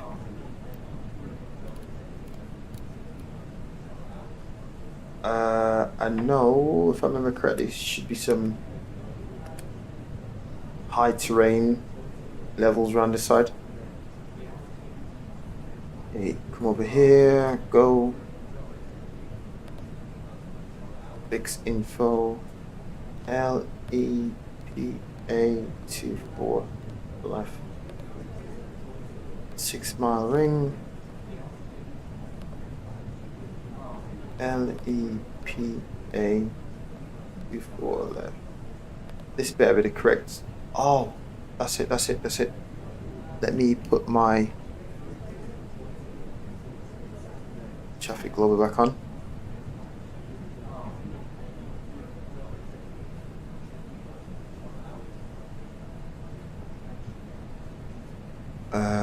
ILS, put that on.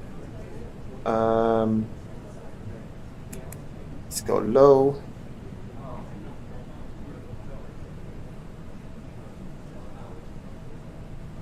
I'll change this one. Yep, good.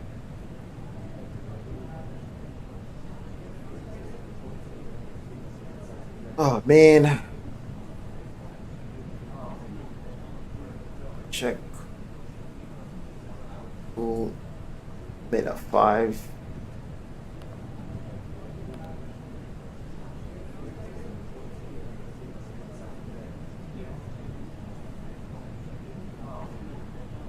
Okay. 13 cross. Oh, 6 right, 6 left. Oh wow. You know, I am rocking same tensions.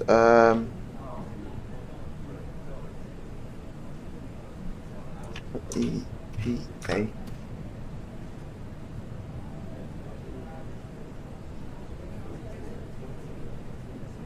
What?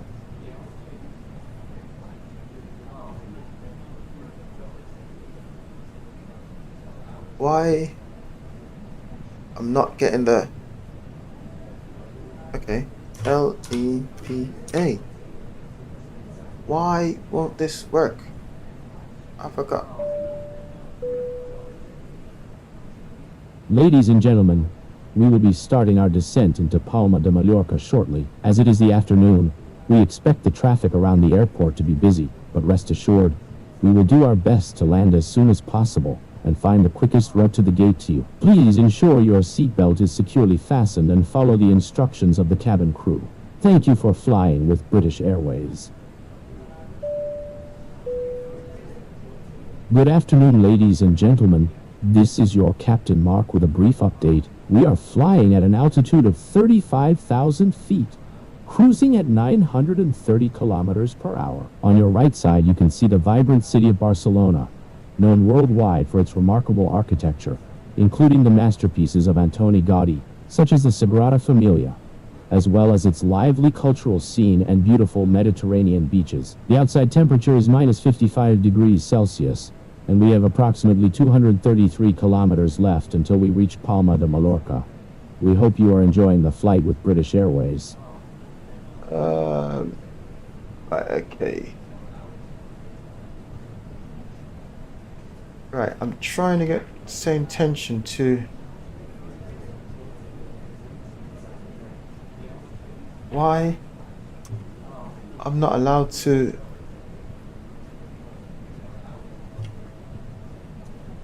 Oh, this is being silly. So I'm trying to... And... You just keep cancelling it out. Why do you keep cancelling it out?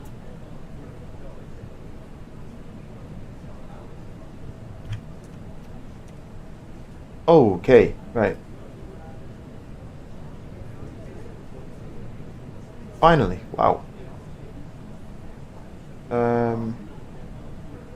Okay, so that's working now. Not sure why that wasn't working before.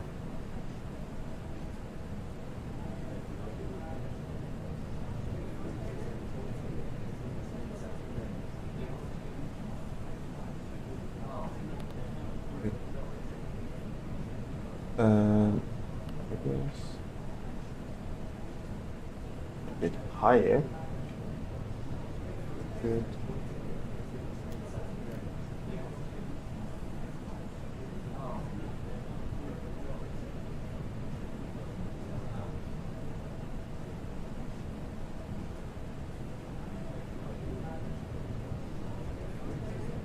Still in the pie. Mix down some more. Speed breakouts. Alright, chill.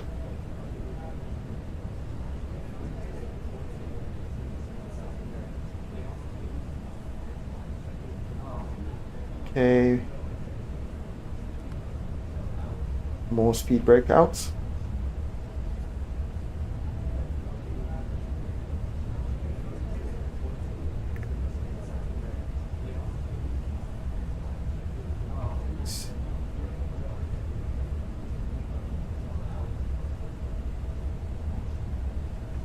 Okay, let's have a look at this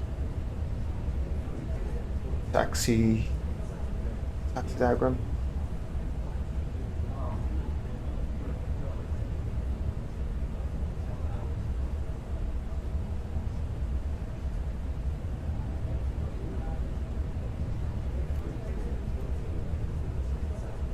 Okay. Slow that down, get back on. Okay, that's cool. Store the speed brake.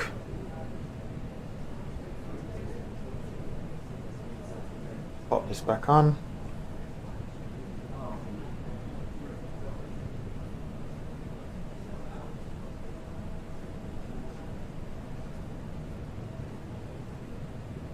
Okay.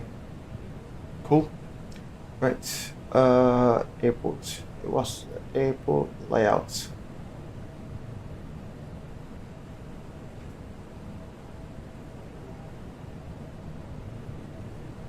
So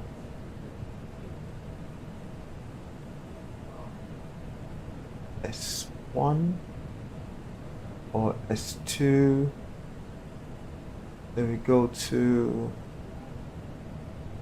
T1.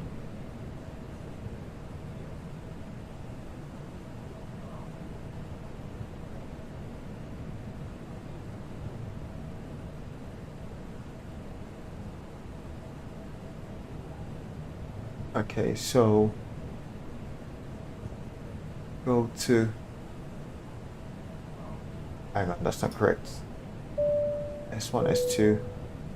Ladies and gentlemen, we have now started our descent into Palma de Mallorca. The weather at our destination is partly cloudy with a temperature of 16 degrees Celsius, and conditions are expected to be favorable for landing. We anticipate arriving in approximately 20 minutes, and there should be no delays at this time. Please continue to follow the instructions of the cabin crew as we prepare for landing. Thank you for flying with British Airways. I'll park at gates. Anything between 60 to 90. Ladies and gentlemen, as our captain has informed you, we are commencing our descent into Palma de Mallorca. Please Parking ensure that south. your seatbelt is securely fastened and that your seat back and tray table are in the upright position. We will be collecting any I need to get my remaining VATSIM items connected. shortly. Thank you for your cooperation and for flying with British Airways. I used to be on VATSIM and then I paused VATSIM for a bit. Paused VATSIM for a while. Like I didn't go on it because whenever I was available to fly, there was no one online for VATSIM, and that's why I ended up jumping on Same Tension to fill the VATSIM non-control locations. And then I went back on VATSIM because Same Tension incorporate was it like a switchover where you can switch from Same Tension to VATSIM. So I tried my VATSIM account again, but it's saying that I've been blocked. Right, it's saying I've been blocked. And there's, yeah, it's been blocked, and I need to provide some ID or something like that. But yeah, I haven't done that yet. I haven't done it yet. I haven't got around to setting it up.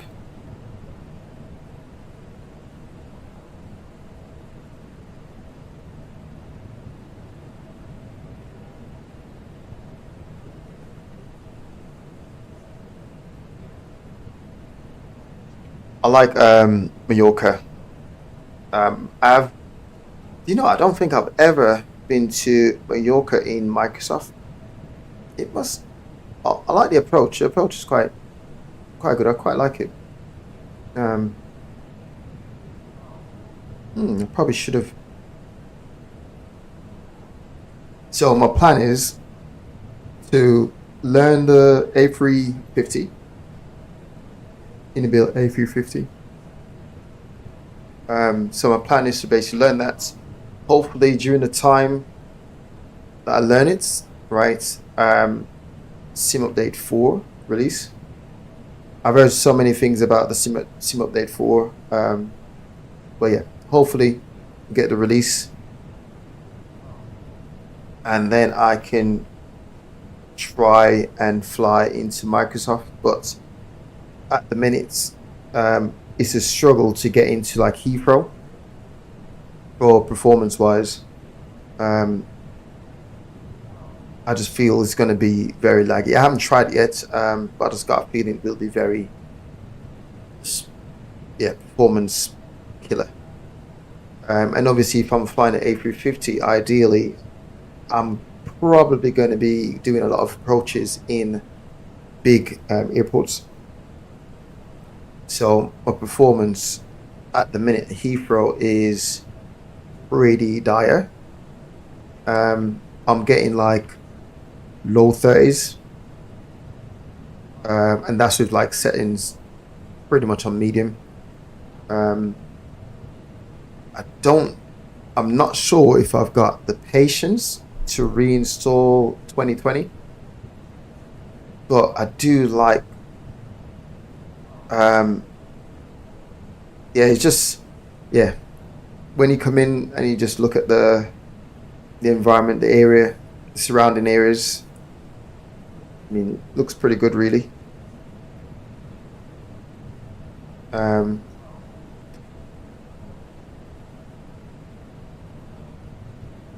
also like there's a lot of what do you call it now, like add-ons for Microsoft that in-flight, like in-flight entertainment, your workload in flight is actually not quite good with Microsoft because of the add-ons. I mean, even if it's just like walking on a cabin, just looking at GSX fake people,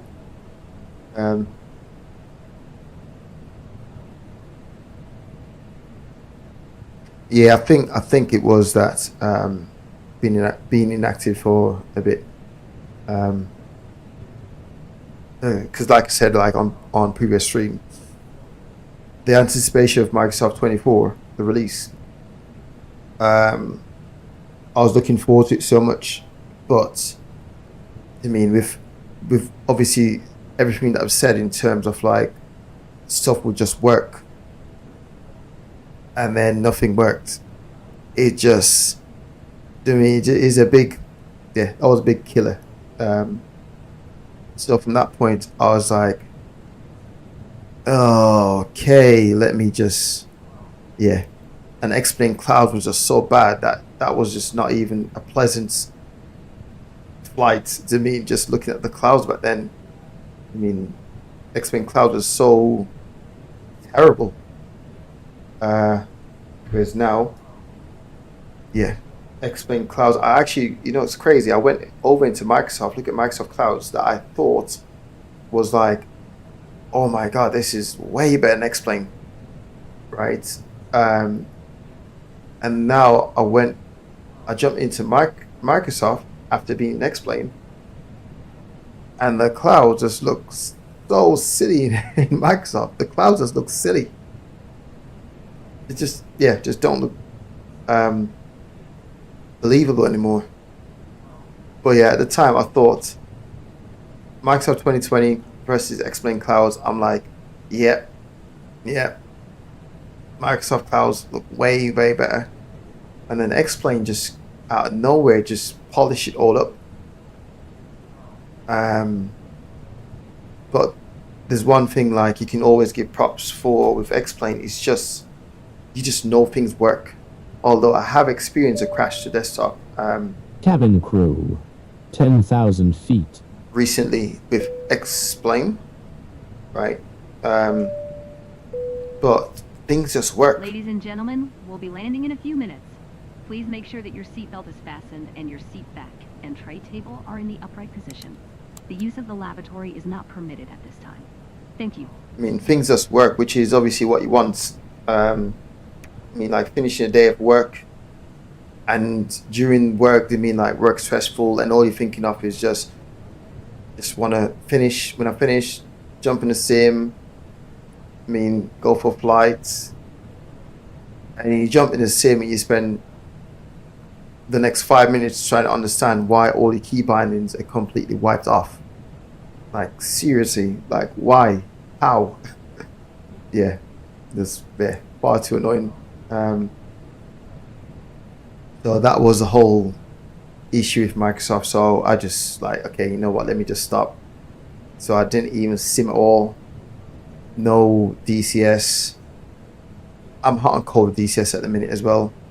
Like I start, like, okay, cool. I get stuck in learning the aircrafts and the systems and stuff. But then I'm like, okay, give me like dynamic campaign. And then I read something about Falcon BMS. I'm like, but I don't know if they've got the F-18 Hornet in BMS, because that's the only aircraft actually. I don't know to fly the F-16 or anything like that. So I'm like, without the F-18, I can't switch over. So yeah, it's just, yeah, it's crazy love and hate. But at the minute, this is probably the most I've actually sim, like consistently sim.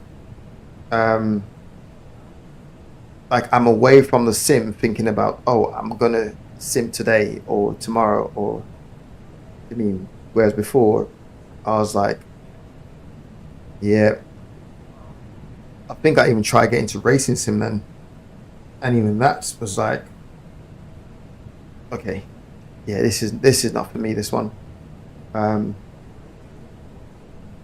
So, but yeah,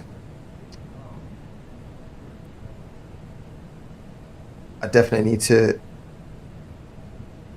I might have to early slow this down to 180. Actually, wait there. I'm a bit too far out. Don't need to slot 180. Let's bring it down to 220.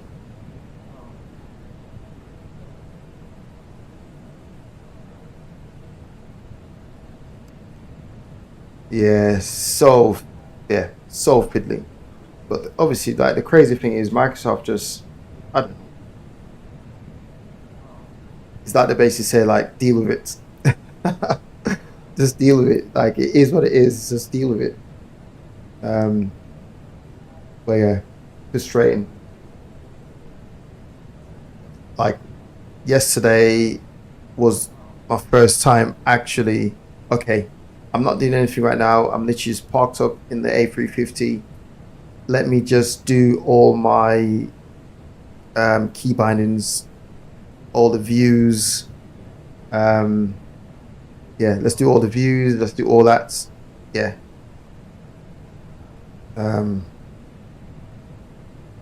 Xplane just so, you just know it works.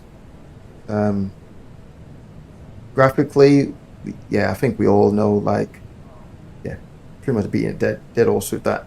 The graphics comparison, just the ground textures, they can even just improve the ground textures, be all good. I know there's other like stuff you can download all for and stuff like that, but yeah, literally everything in the sim is pretty much Xplane, obviously with the add-ons, but in terms of enhancing Xplane visual, I've got nothing, no visual enhancements for Xplane. Let's arm this approach now. Localize the capture. Oh, we have got a crosswind as well, isn't it? Okay, cool. That's bad boy I haven't done in a long time. Crosswind landing. 13 knots. Okay. Right, let's go flaps 1.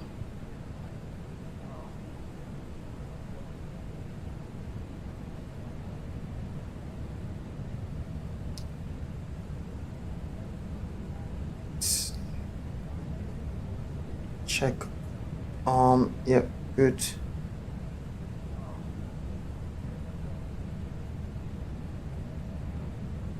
Did I not switch over to tower? I don't know what tower they use here. Let me just use that one. Right, 2,500. Bring that speed back to 180. Get some more flaps out. Arm the speed brake. Wide slope coming in. Wide slope capture. Put that on. Oh, I can just about see. Right, 3.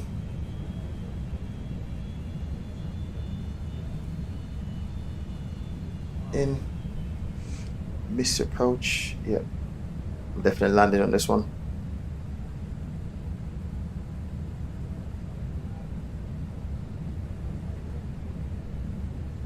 Right, cool, gear down. 2,000.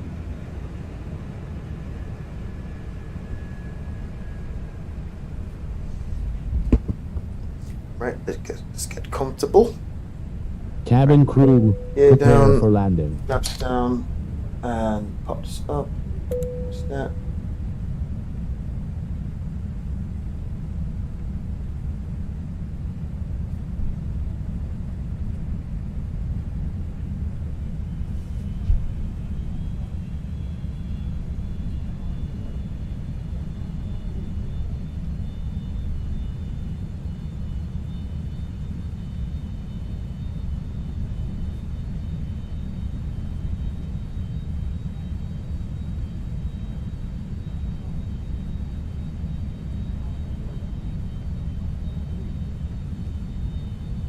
Right, disconnecting now.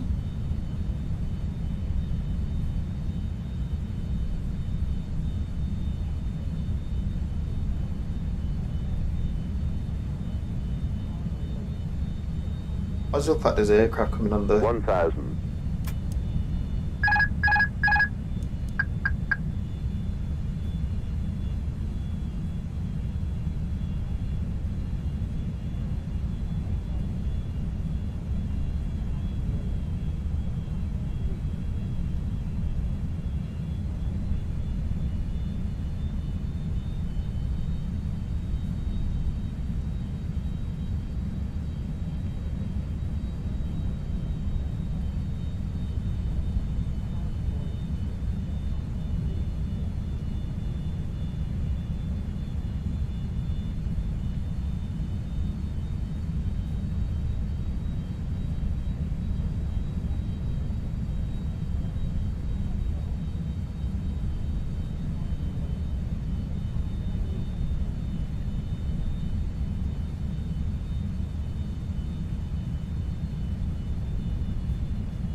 500.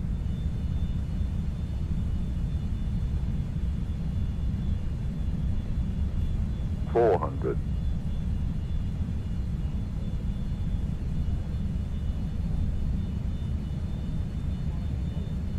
300.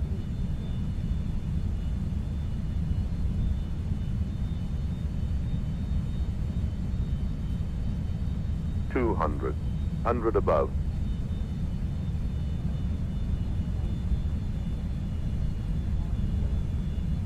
100. Minimum. 50. 40. 30. 20. Retard. Retard. 10. 5.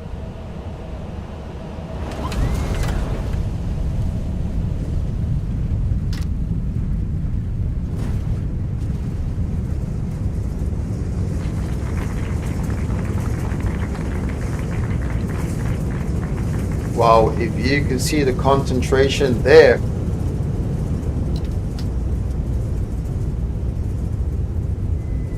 Auto brake off.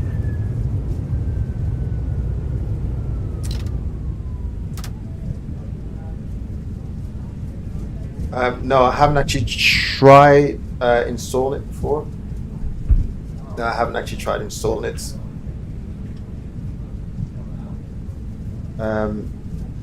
It just sound like a hassle. You know, I haven't actually tried installing it.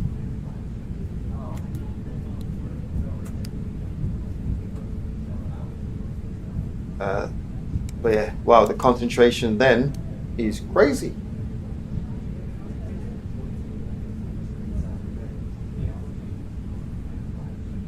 Good afternoon, ladies and gentlemen. Welcome to Palma de Mallorca. The local time is 16:24, and the temperature outside is a pleasant 16 degrees Celsius, with partly cloudy skies. Palma de Mallorca is renowned for its stunning beaches and rich cultural heritage, making it a dream destination for tourists from all over the world. Please remain seated with your seatbelt fastened until the aircraft has come to a complete stop and the seatbelt sign has been turned off. Ensure you have all your personal belongings with you before leaving the aircraft. On behalf of British Airways, Captain Mark, and all of us in the cabin crew, we thank you for flying with us today and hope to see you again soon. We would like to apologize you again for the delay. We hope that you had a pleasant flight, and we are looking forward to seeing you again soon. Yes, I was so I was pretty much glued. Like, okay, let's not mess this up. Let's not mess this up. To be fair, the aircraft actually settled pretty well on that approach.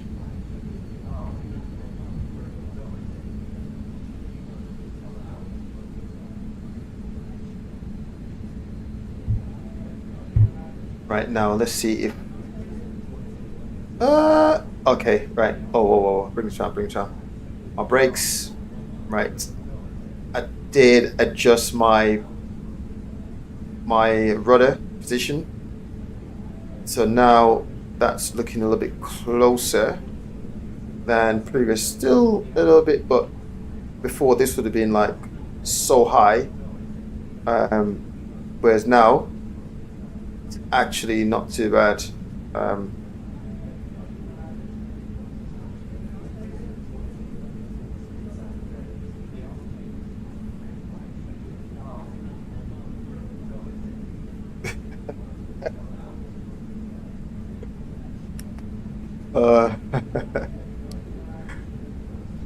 Yeah, I was pretty confident I had to get that down.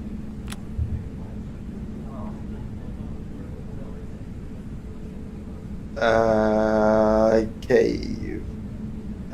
Pop off. Good. Turn it off now.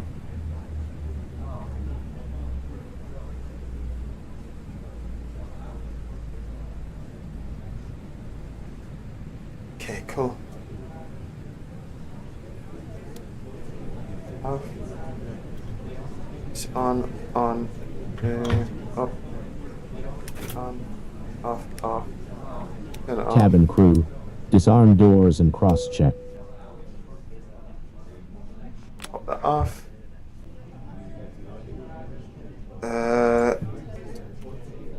Jetway attach.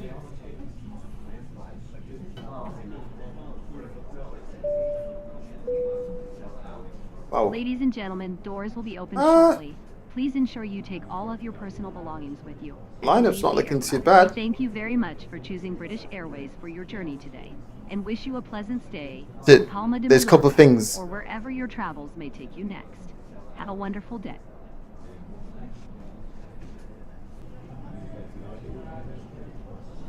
Yeah, I've heard so much about Alpha.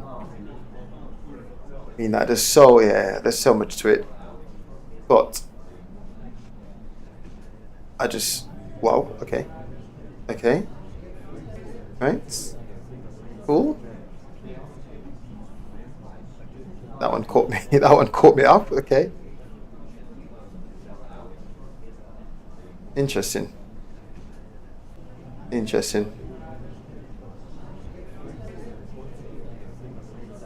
Yeah. Right, let's see what we're saying for my rating.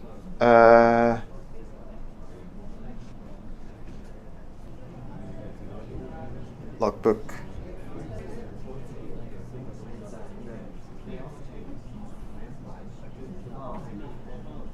What? I'm sure I had. Really? Oh, wait there, let's check. Oh, unless I've done it late. Oh, I might have done it late.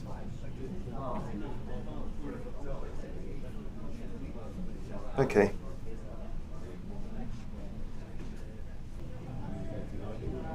Right. Minus 189 landing rates. Let's see what you saying. End 187, minus 187 landing rates. Cool, save that. So one of the things I was like, okay, let's not go crazy with is the. Okay, that's good as well. Was my center line. Maintaining center line on the touchdown.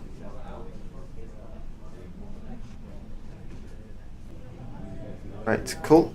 Let's take it back, have a look at some replay. Oh, should I end this first? Let's end this first. Right, cool. That is that. Right, replay.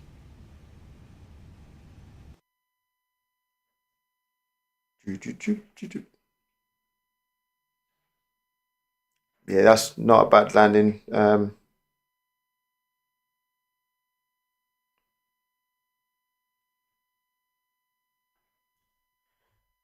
So it's coming in and I was looking at the runway track, thinking, okay, this should be right.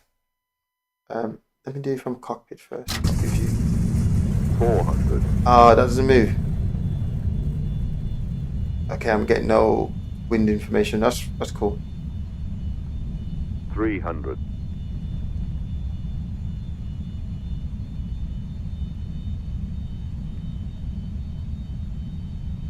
200. 100 above.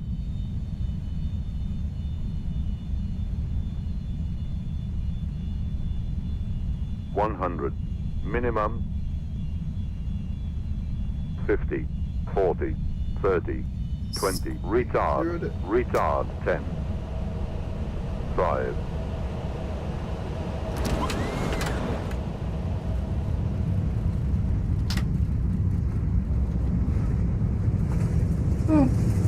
Okay.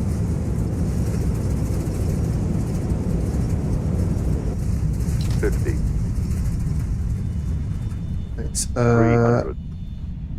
no.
Yeah, sense line's way off there, sense line's way off.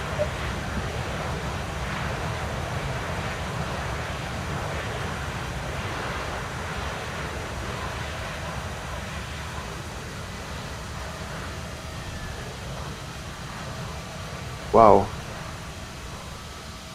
I did not realize I was all over the place like that.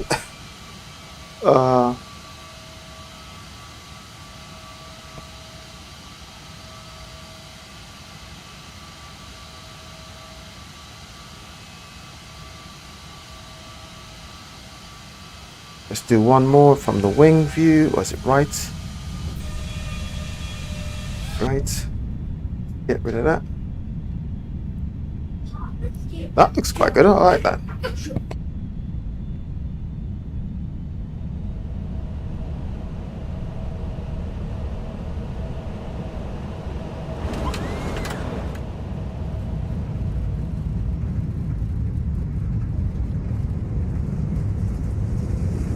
Yeah, 13 knots crosswind.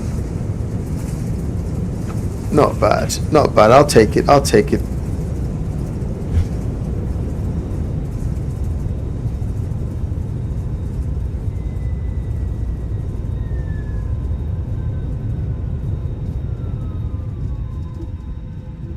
Coolio, man. Not bad.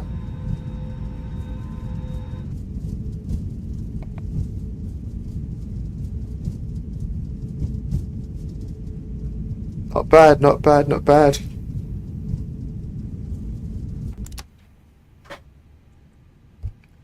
Right. Coolio. Hey. It's looking like it. You know what? I think I will. I'm going to load up. Oh, no, let me not even say that. I was about to say I'll load up Microsoft.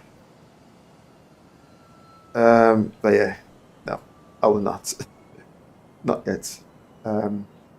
I've made a commitment to myself, no flying in Microsoft, just learning. To the point where I actually wish I purchased the A350 for the Flight Factor A350. Which I might actually do that. I might purchase a Flight Factor A350 in Xplane just to practice. I might actually do that. I feel like I'll get a true reflection of flight dynamics if I was to be in Xplane instead of Microsoft. But yeah, cool. I am officially heading back into work.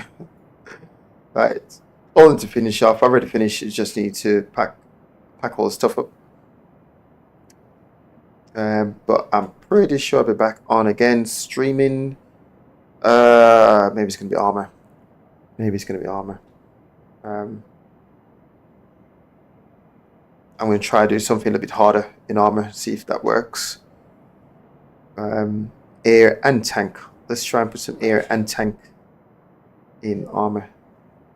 A bit more challenging. But yeah, cool. Right. Thanks for watching. And I'm officially out of here. Right. Cool.